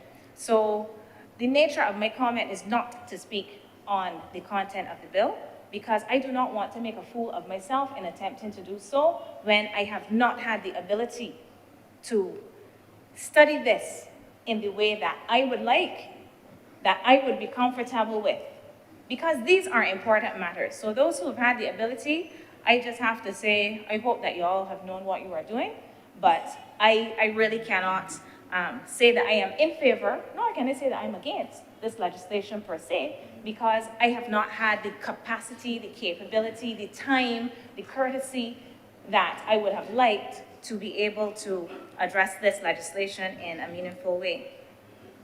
The question that I have is there some emergency? Is there some clock that is running down that has forced us to have to deal with this in this way? We had a pandemic, and at that time there were emergency matters. There were matters that I could understand that we had to get this done. And in other instances, there have been emergency matters when we have been told this is an emergency, the clock is ticking, this needs to be done by X date. Please, we know it is difficult, work with us on this. Is this an emergency? Is it urgent? Is it so urgent that we have to have all 3 readings of this 202-page piece of legislation on one day? What is the urgency? That is the only question that I have. I cannot ask further questions because at this stage, I would have to be working on a few things. One is trust that the content of this legislation has been communicated effectively, and I cannot say that I distrust that. But what I can say is that often when we have discussions on legislation, we tend to talk about the theme, and we don't get too granular. And in the absence of that, and in the absence of my ability to assess this appropriately, that is my question, Mr. President. What is the emergency? What that has caused this to be brought before us so quickly without being able to provide the governance function that I believe this honorable chamber has been tasked with. With those words, Mr. President, I am obliged. Thank you very much, Senator Dr. Hines. Any other speakers? Senator Cummins. Thank you very much, Mr. President. I want to thank all of the honorable senators who have spoken on this bill. And I'm going to start, first of all, by acknowledging the comments made by Senator John King. Senator John King is speaking about the references of cruise ships. It is an absolute truth. Important points having been made. Senator Brathwaite, thank you also for your comments. And Dr. Hines, 5 days is indeed a short time, and I can assure you that for me, with ministerial responsibilities and running a couple of sectors, this has been a long pull for me as well. But I assure you that I have both had the time, the opportunity, and the capacity to go through it in the 5 days that were given to all of us in the same way that I understand, however, that perhaps there needs to be the opportunity for additional explanatory notes. But I can assure you that notwithstanding all of the obligations, because it is the business of the government and the people of Barbados, that I have made the time to go through it. I also want to point out here that the stakeholders, one of the hallmarks of this government, and it is perhaps one of the things that I am most proud. I want to say, for example, that sometimes there's a commentary. Sometimes there's a commentary, and I heard it this morning in the newspaper on government flip-flopping, government changing its path. This is a government that listens, but it's also a government that engages. This legislation and anything that is as substantive as this always has the benefit of extensive stakeholder consultations. The government is not expecting that those of us in this room will be experts on everything. And so we spent the time having working groups, meeting with the various communities that are affected or will be involved in the process of implementing legislation so that by the time it comes here, there's very little that oftentimes has not been shopped extensively with the various stakeholders who are experts in their own right and who would very much take the time to go through this and ensure that it is there. In speaking also last night with the Director of Maritime Affairs who worked on this, I asked her a question about whether or not there were elements within the legislation that would allow for there to be additional directives as need be as things came up. And her advice to me was that the Chief Parliamentary Counsel, who is the legal advisor on legislative drafting to the government, who does not sit in this chamber, is in a position to advise that there are directives attached to the legislation that would allow for any specific additional elements to be treated to or amended therein over time. So I give the country and this chamber the assurance that legislation like this, that is so substantive, does not come this far unless it has been extensively shopped through with the stakeholders who have the opportunity to give their feedback. Because we as a government understand the responsibility of engaging with people, listening to our people, and where they have had inputs, those inputs are reflected in the draft that is before us. And my colleague was just reminding me that this has been around for a long time. This started with me. Started with the minister who was responsible for the blue economy, and it has continued with the current Minister of International Transport, Mr. Gooding Edgell. And so therefore, it has been around for a very long period of time, engaging with all of the partners in the sector. And with these few words, Mr. President, I beg to move that this bill be read a second time. The question is that this bill be read a second time. All honorable senators in favor, please say aye. Those against, please say no. Methinks the ayes have it.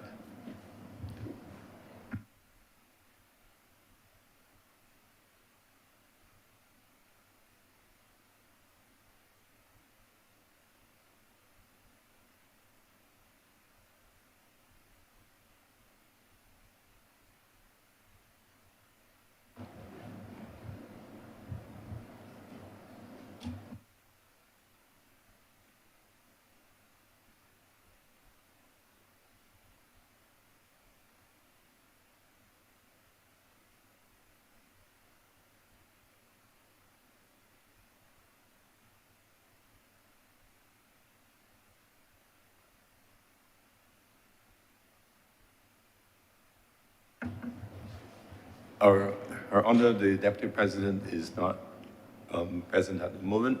I invite nominations for an acting Deputy President. Senator Cummings. Mr. President, I'd like to invite Senator the Honorable Lyndall Nurse to serve and nominate him as the acting Deputy President for the purpose of the Chairman of Committee's role. Could I have a seconder, please? Seconded by Senator Dr. Rogers. The question is that Senator the Honorable Lyndall Nurse be elected as Deputy President of the Senate for the remainder of today's sitting. Honorable senators in favor, please say aye. Those against, please say no. Methinks the ayes have it. Senator Nurse, thank you for agreeing to serve.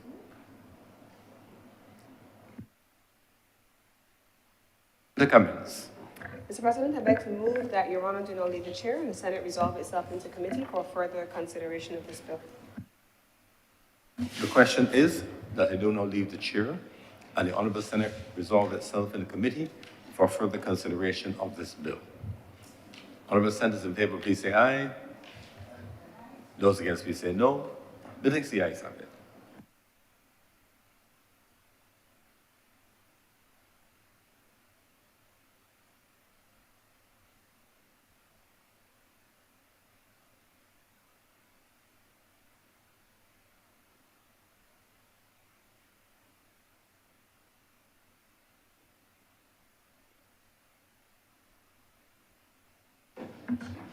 Senate is in committee.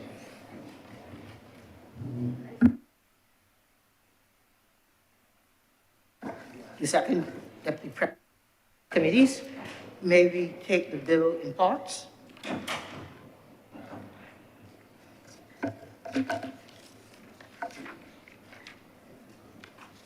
Part 1, clauses 1 to 5. Mr. Chairman, I beg to move that Part 1, clauses 1 through 5 do now stand part.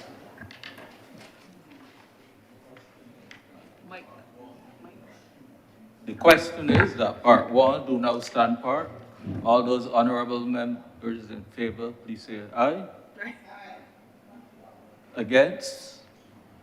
Please say no. The ayes have it. Part 2, clauses 6 to 9. Mr. Chair, I beg to move that Part 2, clauses 6 to 9 do now stand part.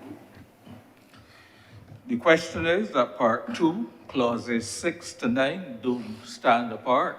All those honorable senators in favor, please say aye. Aye. Those against, please say no. Methinks the ayes have it. Part 3, clauses 10 to 21. Mr. Chair, I beg to move that Part 3, clauses 10 through 21 do now stand part. The question is that Part 3, clauses 10 to 21 do now stand apart.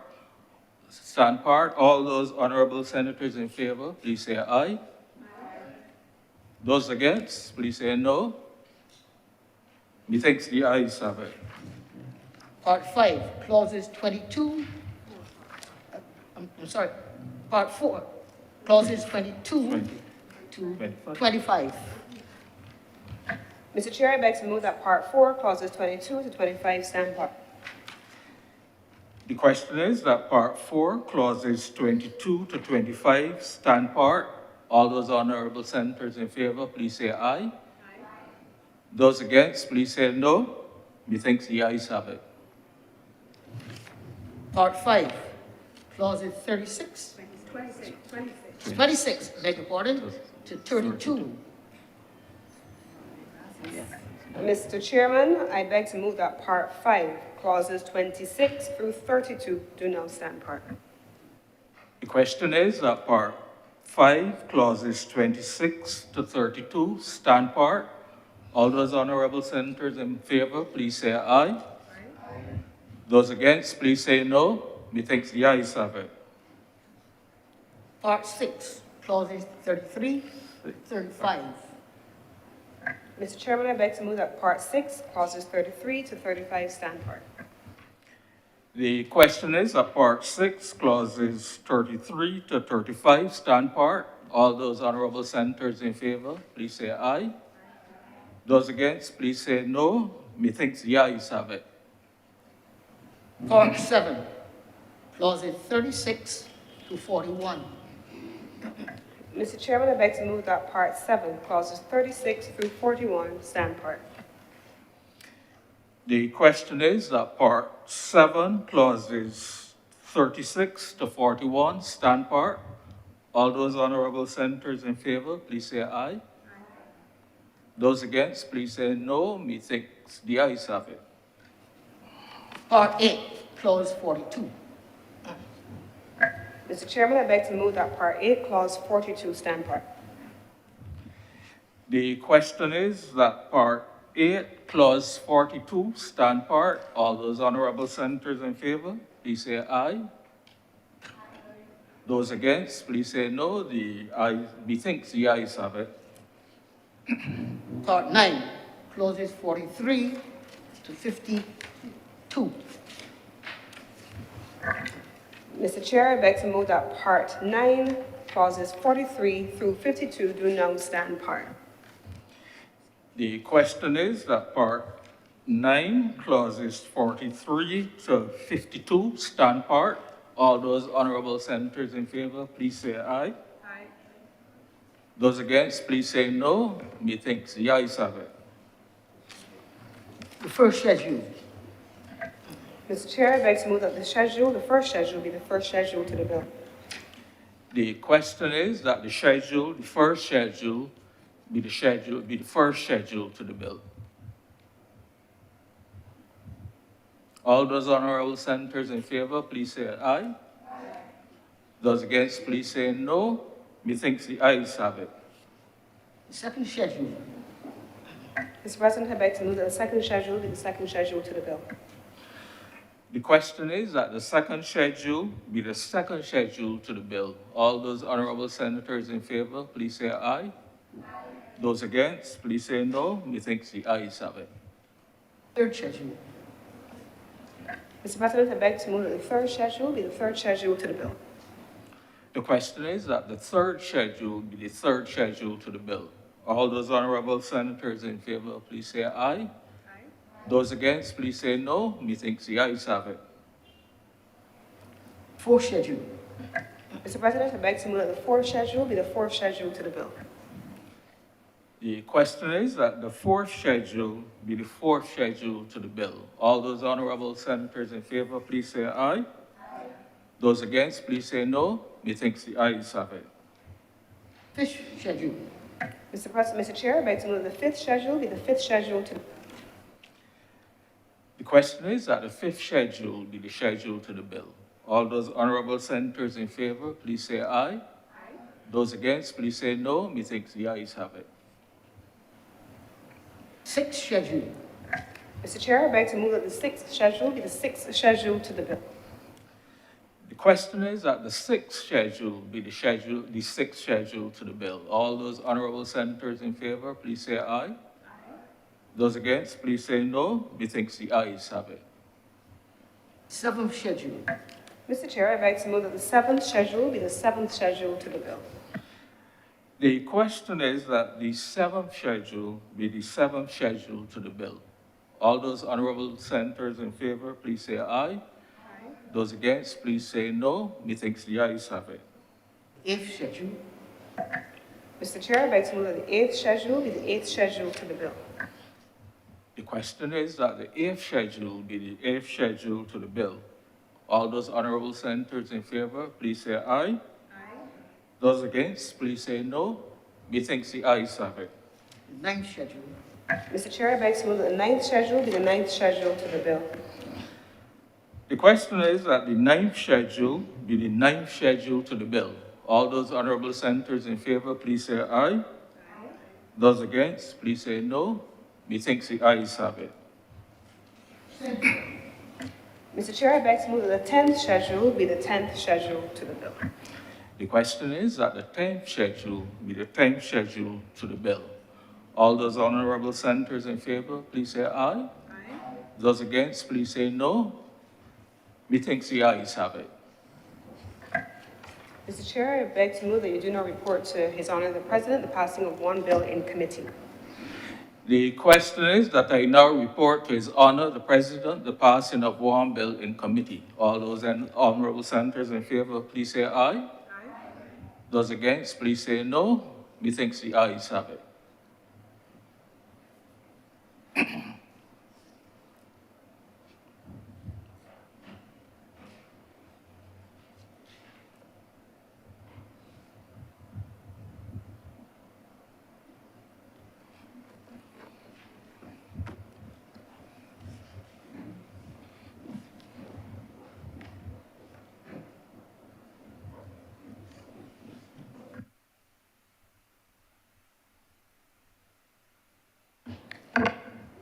The chairman has reported to me the passing of one bill in committee.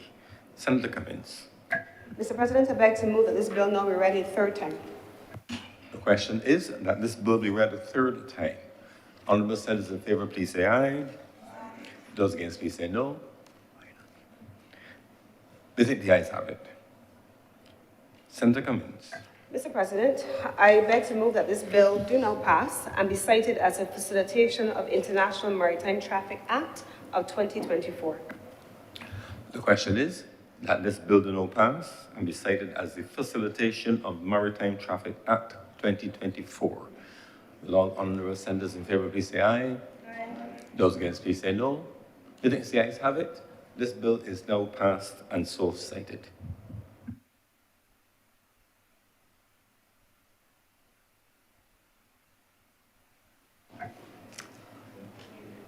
Order number 3, sir, in the name of the Honorable Leader of the Senate, to move the second reading of the Commissioners of Probate Bill 2024. Senator Cummins. Thank you very much, Mr. President. This, I'm told, is a very simple bill, and I will depend on the legal expertise on the government side to go into any further details that will be required, and they are already prepped to so do. But we would have heard the Honorable Attorney General, who spoke in the other place, speaking about this bill, a short bill, a 103-year-old act, piece of legislation, that was last changed in the 1970s or 1980s, I believe, was the reference, and about the way in which the legal profession has evolved over time in terms of the membership of the bar.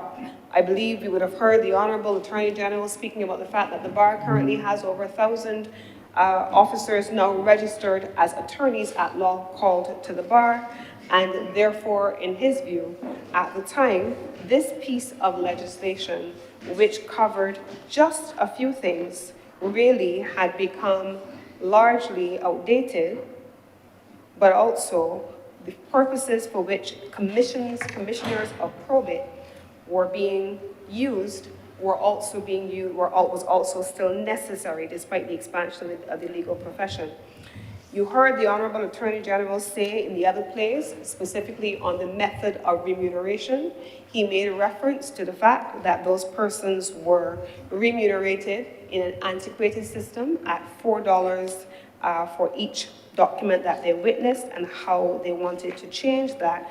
And you also heard about the length of time that the current Commissioner of Probate as an individual had served in that role, and therefore it is now time for us, notwithstanding the fact that the legislation is old, the functions are not necessarily being seen in the same way that they used to be at the time, that there was still a need for the function to persist, and that it was the proposal of that office to appoint a number of commissioners of probate as captured in section 3.1 here of the president may on instrument appoint any number of commissioners of probate not exceeding 7. And so that is the proposal as it now stands. So to go from 1 person who currently sits in the role to 7 persons who are up to the discretion of the president, and they will be responsible as listed in paragraph 3.2. The commissioners will be responsible for taking the acknowledgement and the probate of deeds in the form set out in the first schedule. The first schedule is appended to the bill. The first schedule simply covers a single paragraph, and it speaks about them witnessing the deed. The second schedule goes on to speak about the fees, which I referenced earlier. If the property is valued at over $500,000, the fee charge goes from $4 as it currently stands to $25. If the property is in excess of $500 or more, it is now going to be at $50, and for the power of attorney for $25. The other issue dealt with in the amendment to the legislation is also quite simple. It speaks to the appointment of acting commissioners in the instance that the commissioners are not available, those 7 of those that are proposed. And it also then goes on to speak very simply to the absence of pension, and it repeals the Commissioners of Probate Act Cap 120. And therefore, this is a repeal and a replacement with a new 8-paragraph piece of legislation that is now before us. Mr. President, I can say nothing more substantive than that on this particular item, and I beg to move that this bill now be read a second time. Sorry. Speakers.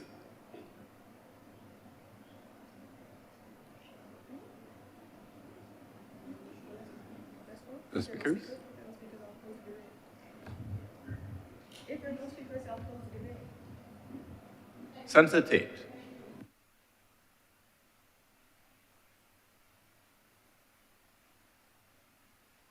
Yeah. Mr. President, I'm permission to remain. Yes, Senator Tate, you may make your contribution from the seated position. Welcome, happy to see you, Happy New Year. Thank you, sir. Same to you. Mr. President, this bill is indeed a short bill in the full scheme of things, and it is an area of law that is not frequented as a matter of course. It's an unusual area, and these days it's hardly activated. But nevertheless, we have a bill before us, and it comes before us on the page of the objects and reasons as the 23rd day of January 2024, bill as amended, which I assume means that somewhere between the time it was first published and the time it got to us, amendments were made. So be it. Yes, it's a bill that it's an act that needs to be dealt with because the existing act was there since, was it 1903? Something like that, sir. My submission this morning, sir, is, or this afternoon I should say, is as usual to speak to drafting. And as short as the bill is, and as hardly used the function, as you know, it's not a function that's used regularly, it is still used. We are still doing an amendment, and I will keep saying in this chamber, when we're doing amendments, let's do it properly so that we don't have to come back to fix. Because what that does to those of us who practice is basically confuse the place. And we also are faced with reality that those who need to use the bill or the act have the challenge of trying to work out what the act or the law actually is if we have a series of amendments that need to be done post-enactment.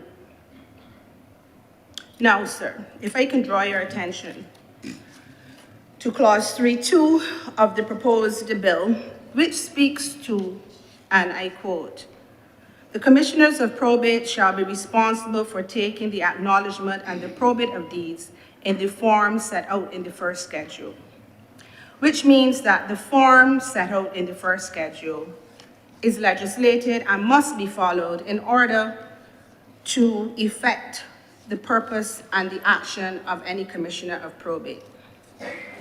That is the certificate, as it were, that must be attached to the deed that will be proved by this commissioner of probate. So when we look at page 6 of the bill, first schedule, it starts off with certificate, says certificate, and the first word in the schedule is "appear before me this day." It's never going to be "appear before me this day." It's always going to be "appeared before me this day," ED. And in fact, if this is how it's supposed to be, it should have started off in the top left-hand corner with the word Barbados. It's going on an existing deed. The commissioner is proving a deed that would have been witnessed by a person who was not a lawyer or anybody who was qualified in the true sense to witness a deed. This section, this certificate, has to be put onto any document that is going to be dealt with by a commissioner of probate by virtue of section, right now, clause 3.2. So we go on, "appear before me this day," and it really should be "the blank day of blank." But let me go on. "Appear before me this day," the name of the person. And for purposes of drafting, Mr. President, if you're not putting the person's address, you should at least put the person's occupation so you can identify the person. Because if there are two Reginald Farleys and we don't have an occupation, we may have a challenge identifying who appeared before the particular commissioner. If we're drafting and we're improving and we're amending, let's do it right, sir. We go on, "the subscribed witness to the execution of the foregoing deed and made oath and say," no. Nobody is going to put this on the end of a document and say. You make oath and say, but for purposes of this certificate where somebody has to prove that someone appeared before them and signed this document, it's going to be in the past tense, Mr. President. Say should be said.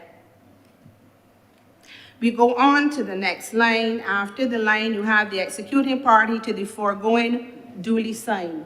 What foregoing? It would have to be the foregoing deed. You can't just put "to the foregoing duly signed." Make it make sense, sir. So in its current form, no right-thinking, qualified person who is likely to be appointed a commissioner, and it's usually somebody senior. You will not find someone using this without making their own amendments. And by virtue of making their own amendments, they will become in breach of the legislation because they will not be following the format of the certificate.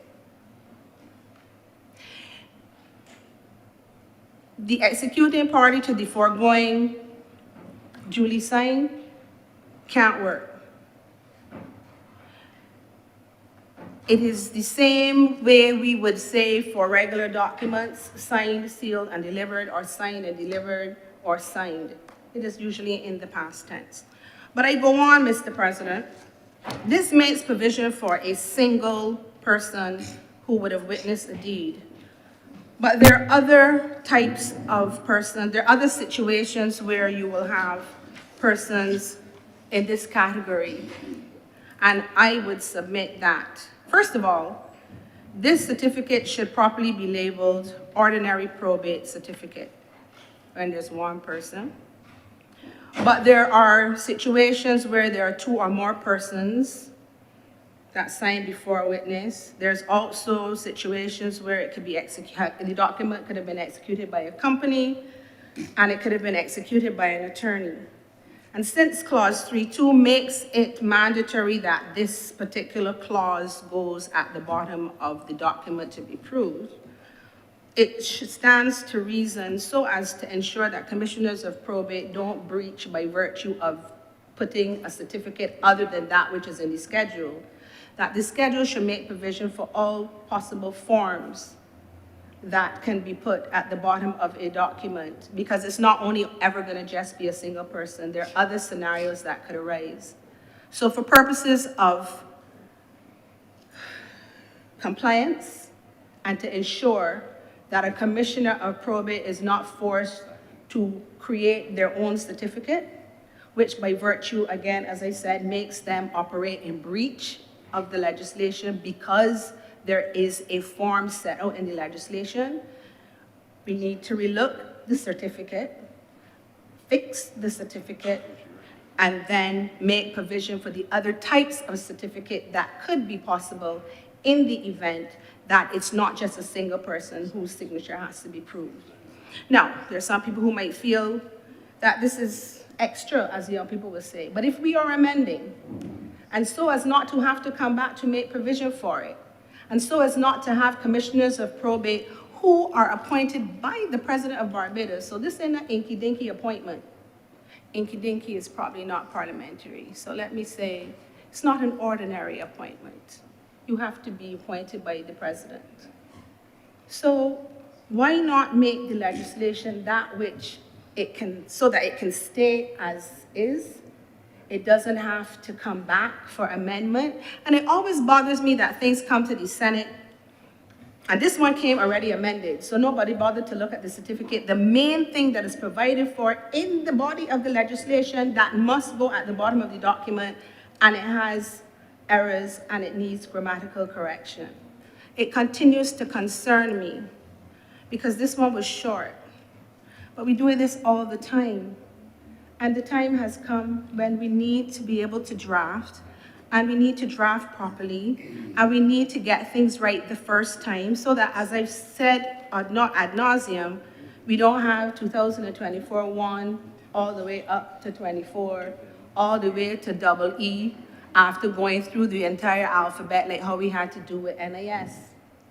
So, Mr. President, I submit that before this bill is passed, it should be amended so that it can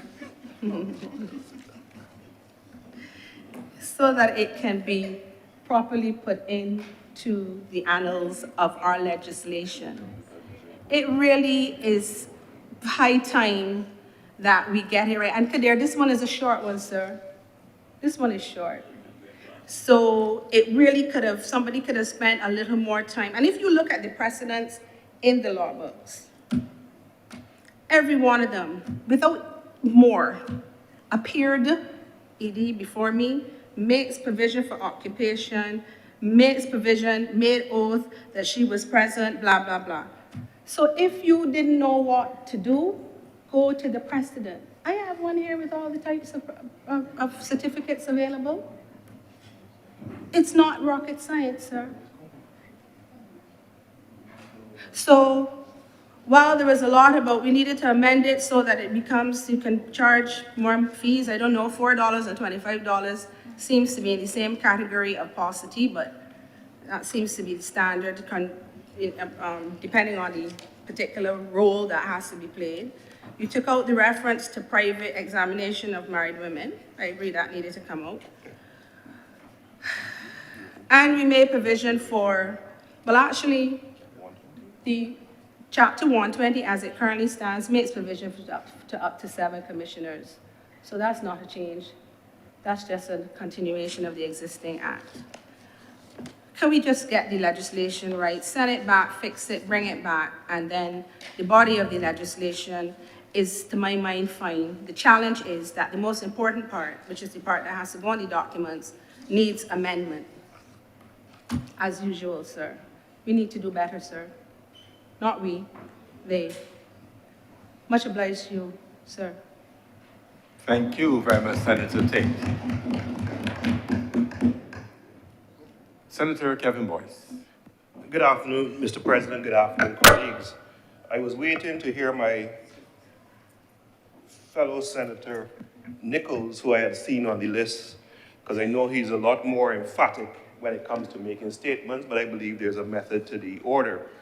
Following on from my colleague who sits to my right, I would profess, sir, that the concept of knowing the intricacies of probate in Barbados escapes me.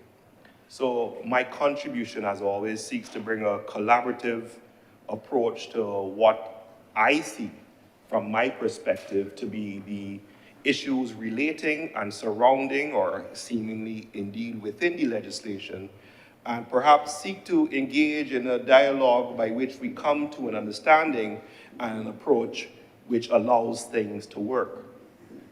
The starting point, as I was discussing with another senator, the one on my left, is to even understand what is the legislation before us. Simple question.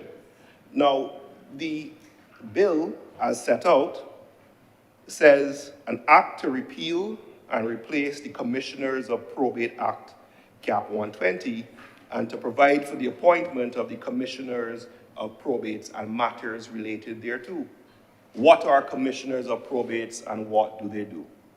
Simple question, and one that I believe should be addressed during the course of this dialogue.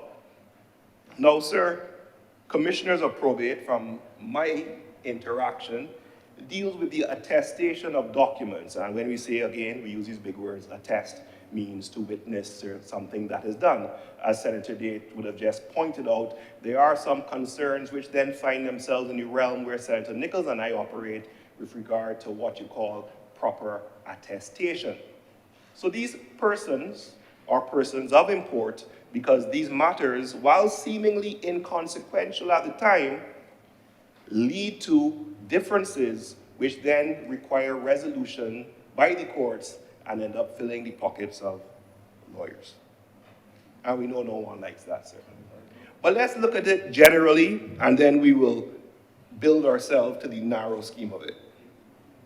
So, sir, I would assume that the Commissioners of Probate contemplated would deal with the 3 major actions or 3 major areas which you find yourself as a practitioner dealing with the law of testamentary and estate and the law of what's your succession. Again, sir, not my sandbox. 3 major issues, sir. Grants of probate. Grants of probate, bit of a lecture today, is when you actually have the foresight to do a will and you will go about the process where the person who is appointed as your executor takes the will and takes over the assets which you have left or bequeathed to your family and distributes it accordingly. So that's the first concept, grants of probate. Secondly, letters of administration. That's when you have not done a will. You know the myth that if you do one, something bad will happen. You have not done a will, or you could be like other persons who will say, let the best survive. Let he who is smartest from my kin survive and get, but anyway, sorry. A letter of administration is when you do not have a will, and then someone who is related to you goes before the Commissioner of Probate or the registry, I'm sure I'll be corrected, or make the necessary application with the guidance of his attorney to be the one to take forward disposing of the estate and distribution to persons who may be entitled, something along those lines. Thirdly, the concept of resealing. Resealing is when you have your will or your testamentary documents from a different jurisdiction, let's say Jamaica, Trinidad, or somewhere else in the Caribbean, or even the United States, United Kingdom, and you want these documents to be recognized in Barbados, it's a process whereby you go to the registry and you get the documents recognized so you can deal with the estate. Now, why is this relevant and why is this important? In speaking to a senior practitioner, it boils down to this. These matters are important because it deals with the transfer of wealth. It deals with the transfer of rights in situations where someone has passed away and family members, or whoever the property has been devised to, seek to move forward. And what we have is a situation which currently exists in where there is a delay in the process by which those rights are transferred. And when you have that delay, we heard earlier today, Mr. President, the government's commitment to efficiency and speed and doing business and all the other good things. So by the same token, when you have the delay in the transfer or the facilitation of the transfer of these rights, there are consequential issues, what we call even consequential losses, sir. So if we consider those three major avenues where commissioners or probates or persons of that ilk are involved, and we consider that these are important for the transfer of rights, we then realize that this is, as simple as it is, an important piece of legislation. We assume that the purpose of the legislation is to widen the net of persons who are capable of exercising these powers so as to increase the speed and efficiency to the three items I just mentioned. I don't know. It wasn't said, but I'm going to assume that that is the purpose.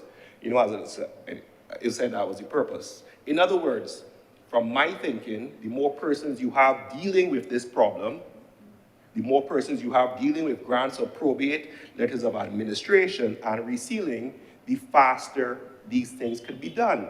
And why is that important?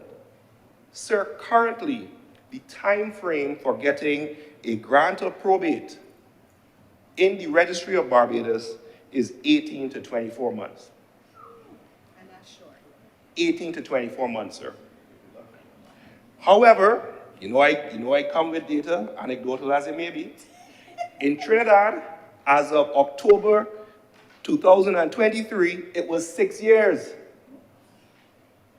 So we can say we're not as bad as Trinidad. I hear politicians involved in elective politics like to do that. We are not as bad as.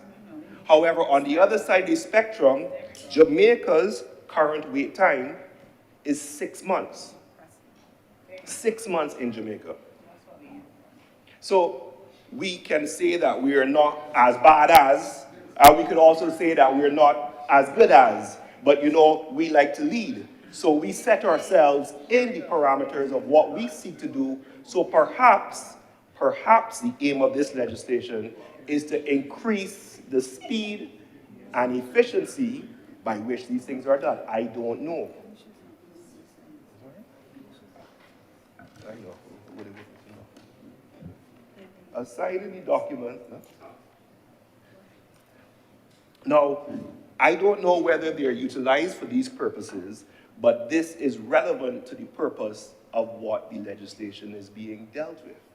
So we have a situation where we then look at the time frame for probate matters, and we have a situation where we say, does this give us an opportunity to have a discussion about the registry? Does this give an opportunity to discuss the issue of resources being allocated for the registry? Because, in my opinion, it would aid the government in its objectives.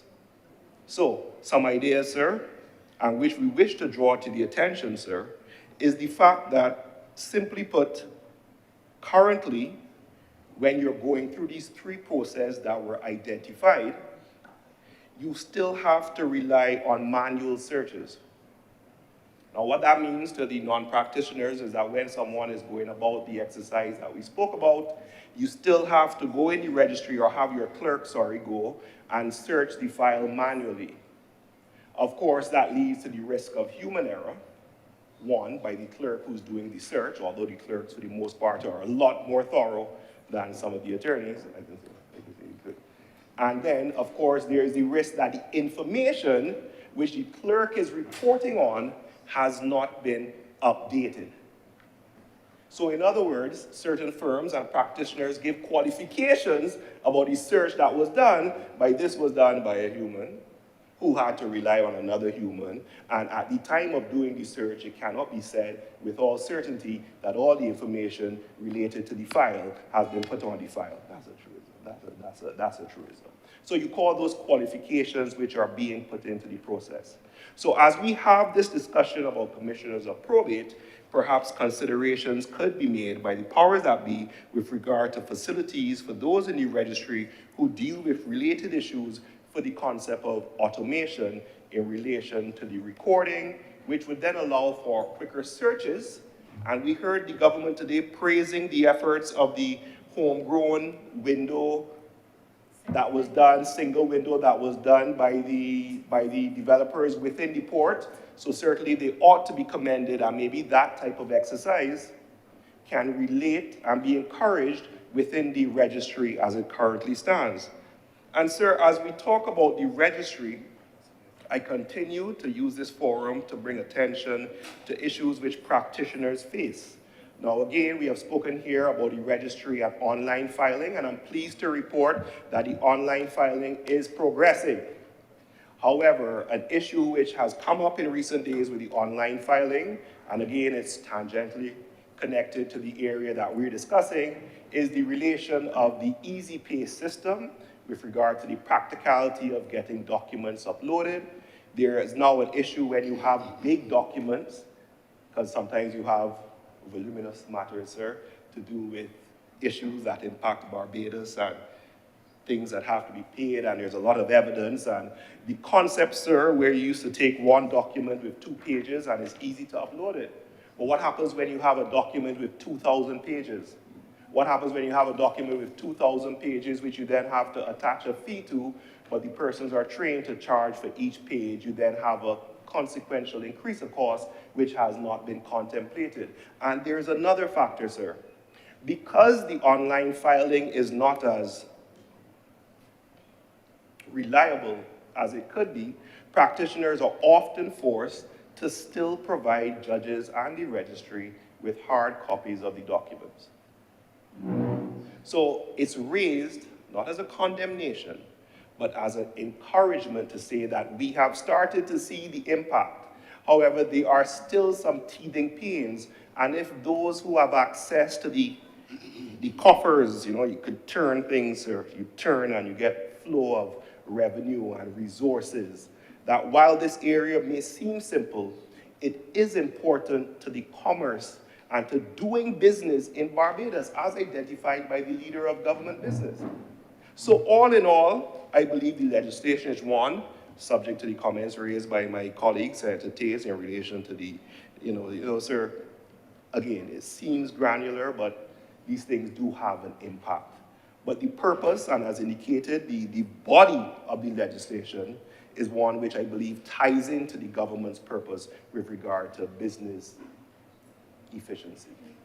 So I have raised these issues, sir, while not directly to deal with the concept of commissioner of probates, but it is a wide enough topic, I believe, sir, that you granted me the indulgence to bring the attention to the Senate and to the wider populace as to some of the issues being faced by those who have to practice within the confines of the registry. But we should not end the debate, sir, without recognizing the stalwart effort by the registry, the registrars, the acting registrar, the deputy registrars, the registry staff, who go above and beyond consistently, the judges' clerks, who go above and beyond to facilitate lawyers, and some lawyers have some shenanigans.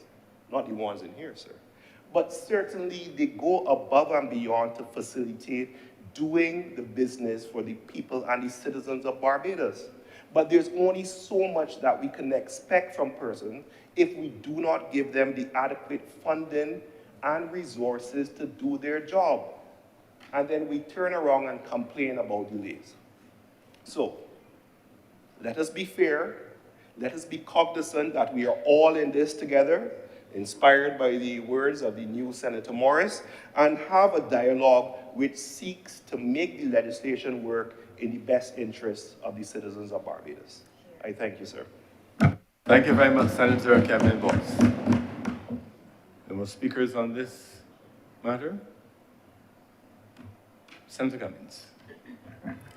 Thank you, Mr. President. I want to express my appreciation to the honourable members who have spoken. I do want to take the time, though, to point out that we have been very fortunate to have the support under the leadership of esteemed jurist and retired Chief Justice, Sir David Simmons, the work of the Law Reform Commission, the Law Review Commission, and they continue to perform stellar work and to provide stellar service to the people of Barbados. Every piece of legislation, including the editorial things that can be raised, once it passes in the Honourable Chamber, it reverts to the Law Review Commission for finalization, Law Revision Commission, I'm sorry, for finalization before it is passed. And so things like ifs, ands, or buts, in some instances, if it is grammatical and it needs to be corrected, those are matters for the Law Review Commission, Law Revision Commission, and they will take the necessary steps to ensure it is accurate before it is passed. But I also am advised that these templates are guides, which then can be subject to those revisions by the Law Revision Commission and then tidied up for finalization. So with those few words, I beg to move that this bill now be read a second time. The question is that this bill be read a second time. Honorable senators in favor, please say aye. Aye. Those against, please say no. Methinks the ayes have it.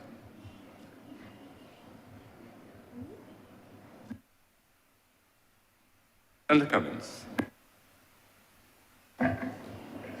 Mr. President, I beg to move that Your Honour do now leave the chair and the Senate resolve itself into committee for further consideration. The question is that I do not leave the chair, and the Honourable Senate resolve itself into committee for further consideration of this bill. Will all honourable senators in favour please say aye? Aye. Those against please say no. Methinks the ayes have it.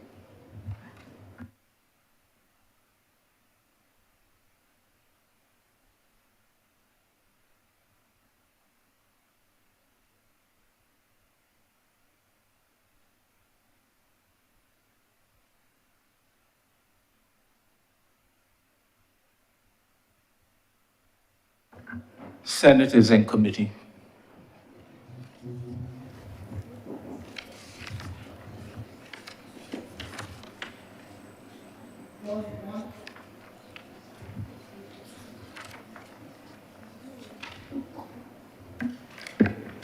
Mr. Chair, I beg to move that clause 1 do now stand part. The question is that clause 1 stand part. All those honourable senators in favour, please say aye. Aye. Those against, please say no. Methinks the ayes have it.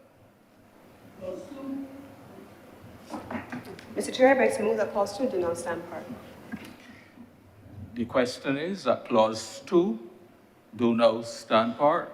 All those honourable senators in favour, please say aye. Aye. Those against, please say no. Methinks the ayes have it.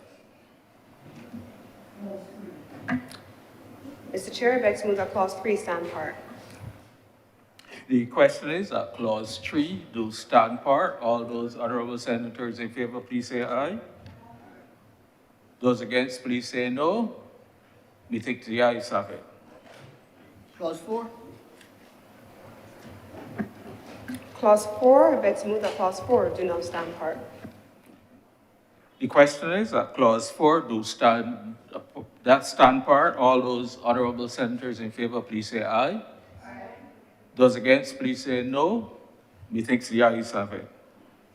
Clause 5. Mr. Chair, I beg to move that clause 5 do now stand part. The question is that clause 5 do stand part. All those honourable senators in favour, please say aye. Aye. Those against, please say no. Methinks the ayes have it. Clause 6. Mr. Chair, I beg to move that clause 6 do now stand part. The question is that clause 6 do stand part. All those honorable senators in favor, please say aye.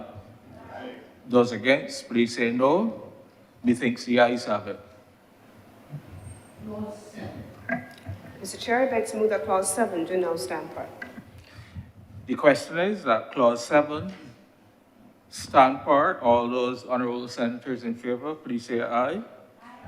Those against, please say no. Methinks the ayes have it. Clause 8. Mr. Chair, I beg to move that clause 8 stand part.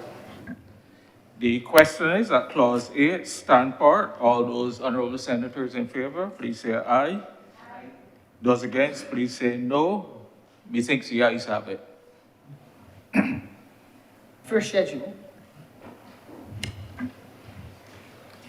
Mr. Chair, I beg to move that the first schedule be the first schedule to the bill. Mr. Chairman, with respect to the first schedule, do you have to put the question first? Or can I speak? Okay, thank you. Mr. Chairman, as I said when I made my submission, the current condition of the first schedule ought not to be submitted as is. The amendments ought to be made so that the bill is properly formatted using the correct tense, and also there's a word missing in terms of the executing party to the foregoing duly signed. Don't do this level of drafting at this level. We are the upper chamber.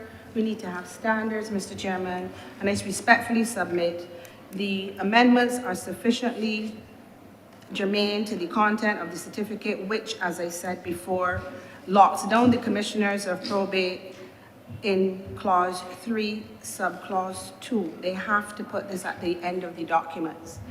And no, a rebuttal to say none of the attorneys that I dare say will be appointed as commissioners, and they're usually senior attorneys. In order for a senior attorney to put a certificate of this nature to the bottom of a document, they're going to mend it. They're going to fix it. Then you face the possibility that by doing that, somebody on the other side argues that is not consistent with the schedule in the first schedule of the bill, which will become the act. And then you spend time arguing about content. Well, we can fix it here. We are drafting. It is still a bill. Fix it so that it will be done properly. Add the other forms of certificate that can exist, as I alluded to earlier, where there's more than one person, where an attorney witnessed, or where a company executed the deed.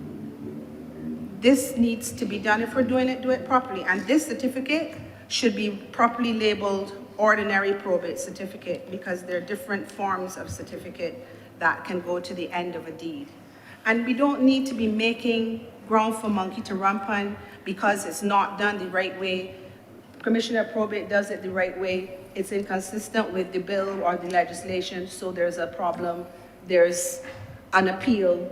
There is, and then we have the issue and the question: what was the intent of Parliament when the bill was passed? This needs to be fixed. So let it be fixed. How long will it take to be fixed? This is not a bill that has a deadline, that it cannot go back to the other place. Make the amendments and let it come back. They are sufficiently important, but it is also a situation that can be handled quickly. So, Senator Tate, are you proposing then an amendment to the... I really don't like to propose amendments, but since I raised them, I am proposing that, first of all, the certificate should be called an ordinary probate certificate. Sir, I am proposing that rather than appear, it should say, appeared before me this day, what's his name? What's your name? Kevin Boyce, in brackets, attorney at law. So you need to put occupation. The precedents and the templates make provision for occupation because that's the only way you identify the person, because you don't get an address. You proceed to subscribe witness to the execution of the foregoing deed and made oath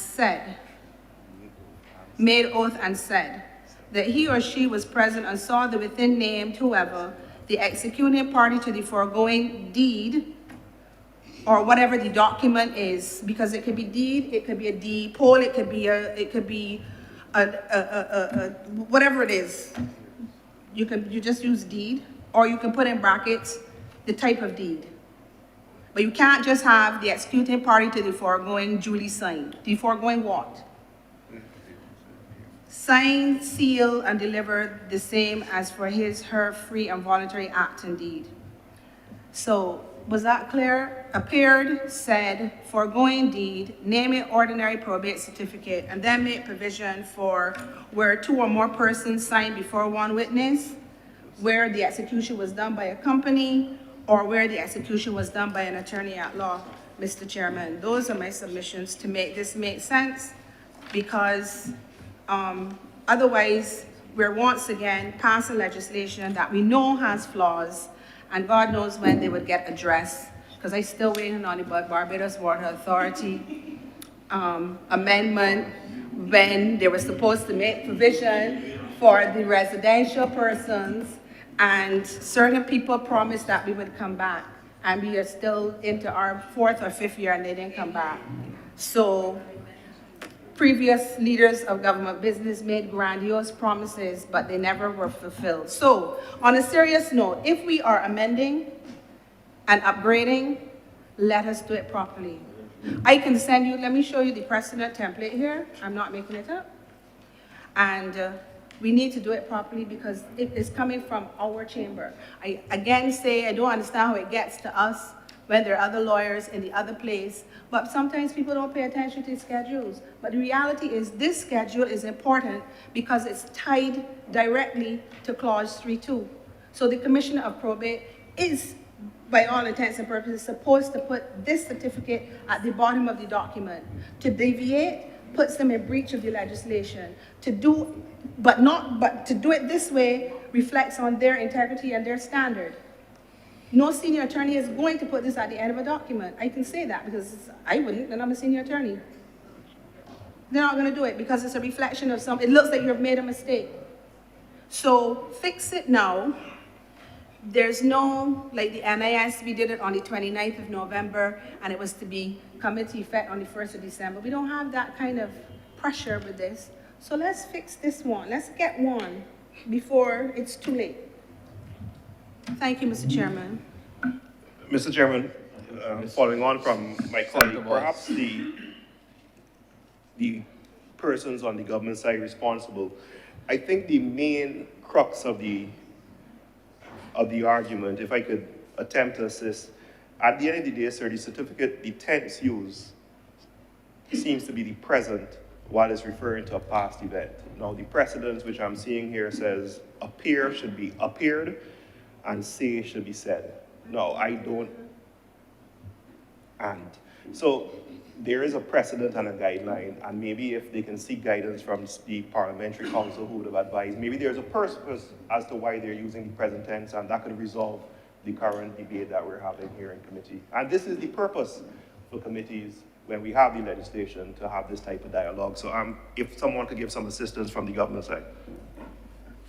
Mr. Senator Nichols? Yes, Mr. Chairman, I decline to get involved in what I consider a fairly rudimentary debate on tense and language.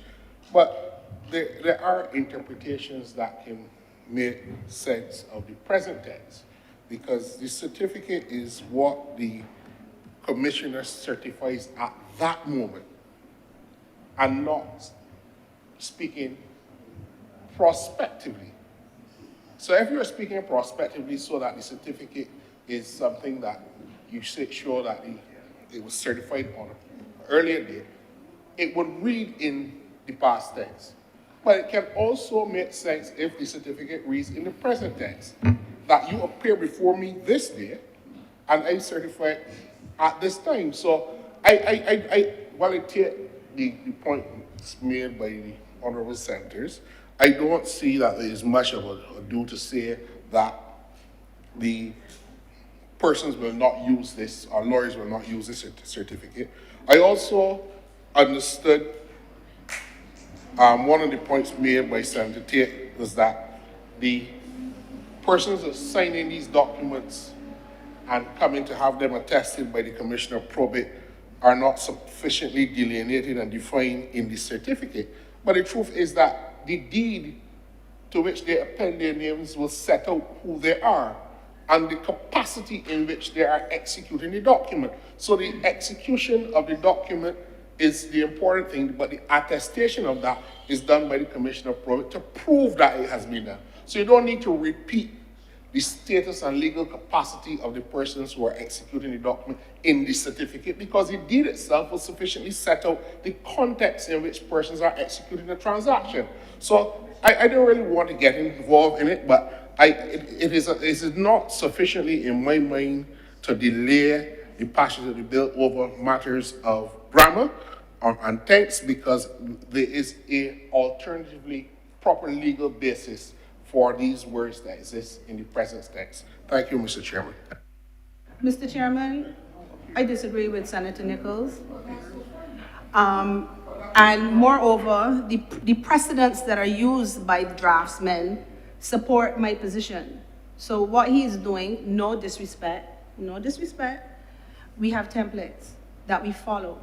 What Senator Nichols is doing is supposing, save and accept the accepted standard for this type of certificate that are in all of the precedents, that are all the precedent books. Speak to what I'm saying. And it's sufficiently germane, it's sufficiently straightforward that it can be made and line up with the precedents.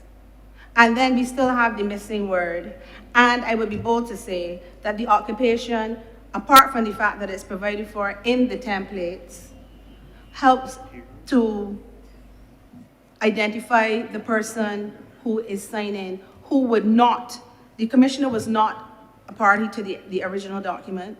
The commissioner is speaking to the person that is appearing before him for the first time.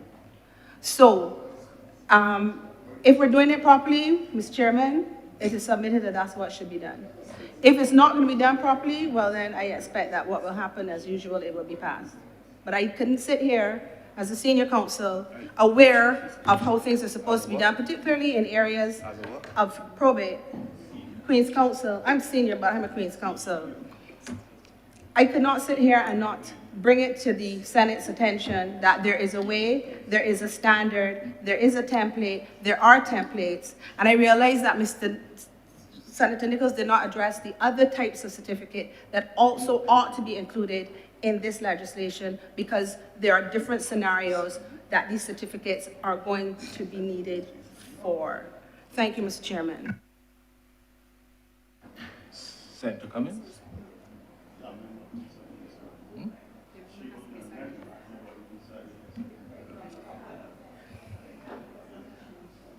So,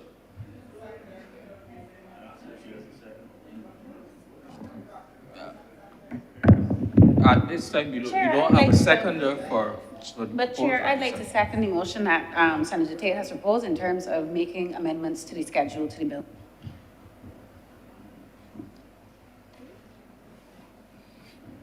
Mr. President, in responding to Mr. Chairman, in responding to the contribution from Senator Boyce, who invited the government side to seek clarification from the legal counsel, I can assure you that we do just that. And we have done so. And as I indicated in my closing on the bill, their guidance was that the purpose of the existence of the Law Revision Commission was for the purpose of making changes. They have taken the time to share with us the relevant sections of the Law Revision Commission, including the purpose of the commission to frame and insert in any law definitions of words and phrases used therein, and to substitute for words and phrases used in any law other such definitions as appear to the Law Review Commission to be appropriate, to correct grammatical, typographical, and other like mistakes and omissions in the existing laws and purposes, and for that purpose to make verbal additions, omissions, or alterations not affecting the meaning of any law, to supply or alter marginal notes or shoulder notes as may be the case, and to correct cross references in any law, down to the point of correcting punctuation. And I hope, Mr. President, that those who have raised the objections have taken the time to listen to the government's response and then are in a position to address their responses thereafter. Thank you very much, Mr. President. We have responded.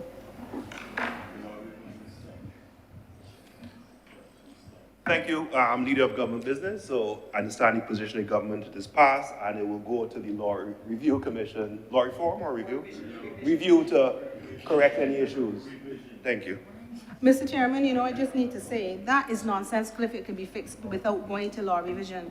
They are sufficiently minor that they can be fixed without having to go to law revision. And the question also is the law revision committee even working? Is it working? One of them isn't working, revision or reform. One of them isn't working. But the point is, they're sufficiently, it's sufficiently minor. It has been supported. We cannot keep doing this because it means that every piece of legislation that leaves this chamber has to get to revision to be fixed. Meanwhile, we have an amendment to deal with. Unnecessary, misdirected labor. But if that's how the government wants to do business, so be it. My comments are on the record. Thank you, Mr. Chairman. Mr. President?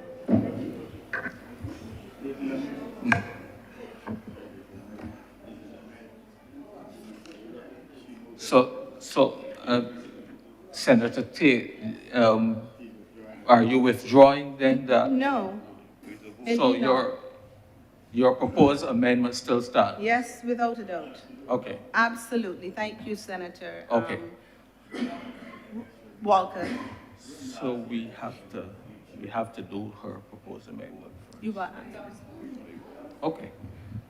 So the question is that the first schedule be amended as proposed by Senator Tate.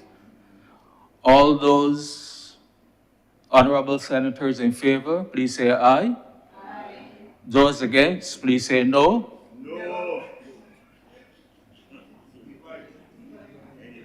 We think the noes have No, sir, divide, please. division. Yes, thank you. A division is called for. You.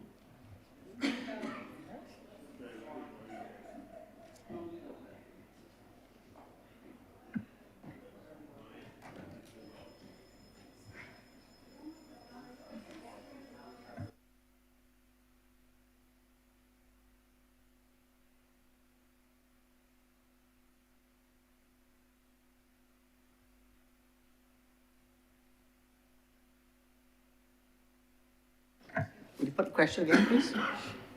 Question is that you have to read that the first schedule, the schedule bill as amended. You need to put the question again so you can call the division.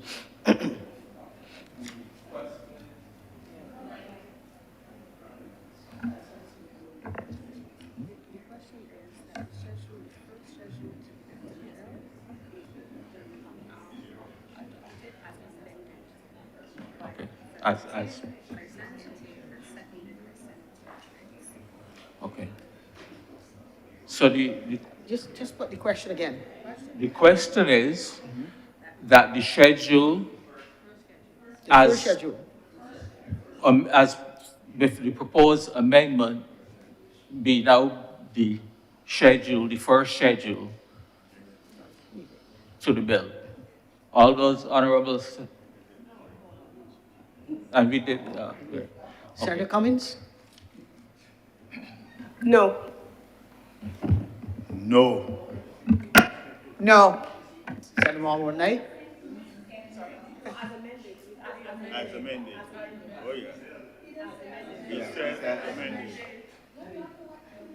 He said as amended. That's what he said. You want to tell me he said? As amended. Yeah. For the records, we are voting right now on the proposed, the second schedule with the proposed amendment. Sorry, the first schedule.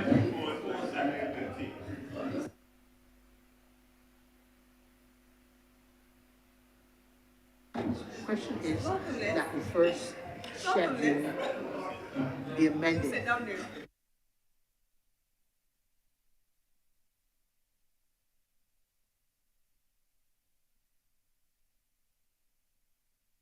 The question is that the first schedule be amended.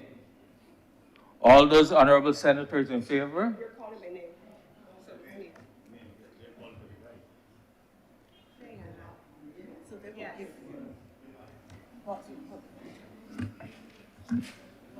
Senator Cummings? No. Senator Walcott? No. Senator Monroe Knight? No. Senator Dr. Haynes? No. No. No. No. Senator Nichols? No. Morris? No. Senator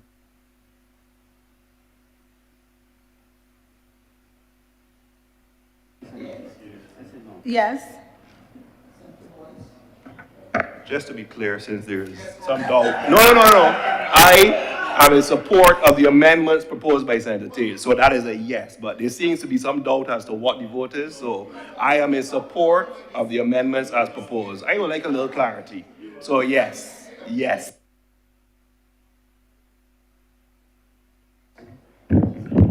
Yes. Yes. Yes.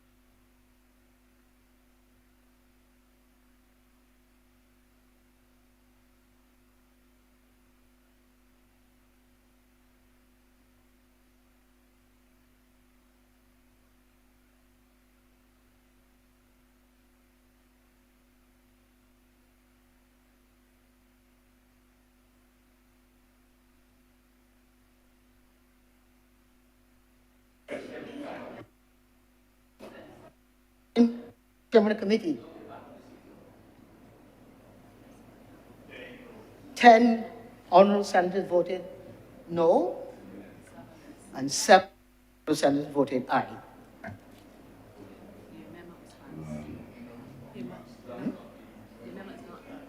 Member, That's therefore not the passed. division. 10 senators voted no and 7 voted yes. The noes therefore have it, and the proposed amendment is therefore rejected.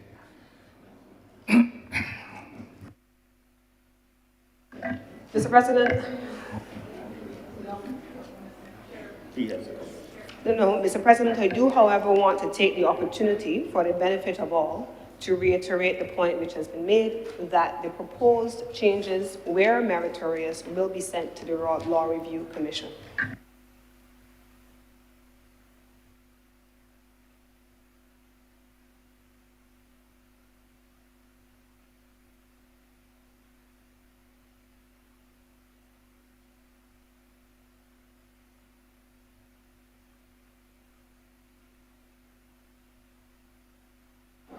Mr. Chairman, I beg to move that the first schedule be the first schedule to the bill.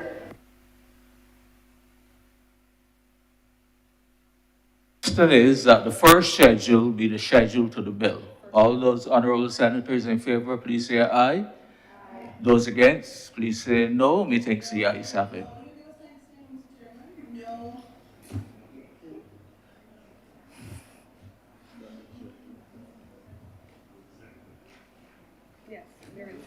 Second schedule. Mr. Chairman, I beg to move that the second schedule be the second schedule to the bill. The question is that the second schedule be the schedule to the bill. All those honorable senators in favor, please say aye. Those against, please say no. Methinks the ayes have it.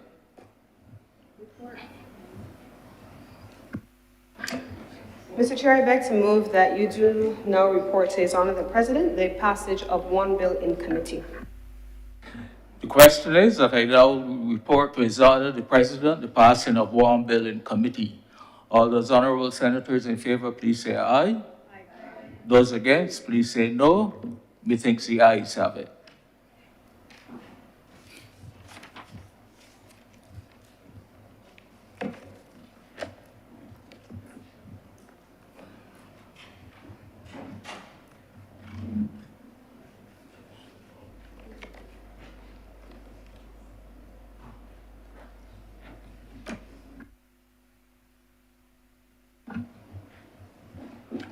The chairman has reported to me the passing of one bill in committee.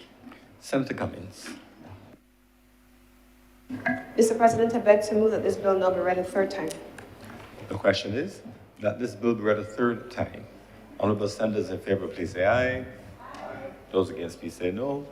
Methinks the ayes have it. Senator Cummings. Mr. President, I beg to move that this bill do now pass and be cited as the Commissioners of Probate Act 2024. The question is that this bill do not pass and be cited as the Commissioners of Probate Act 2024.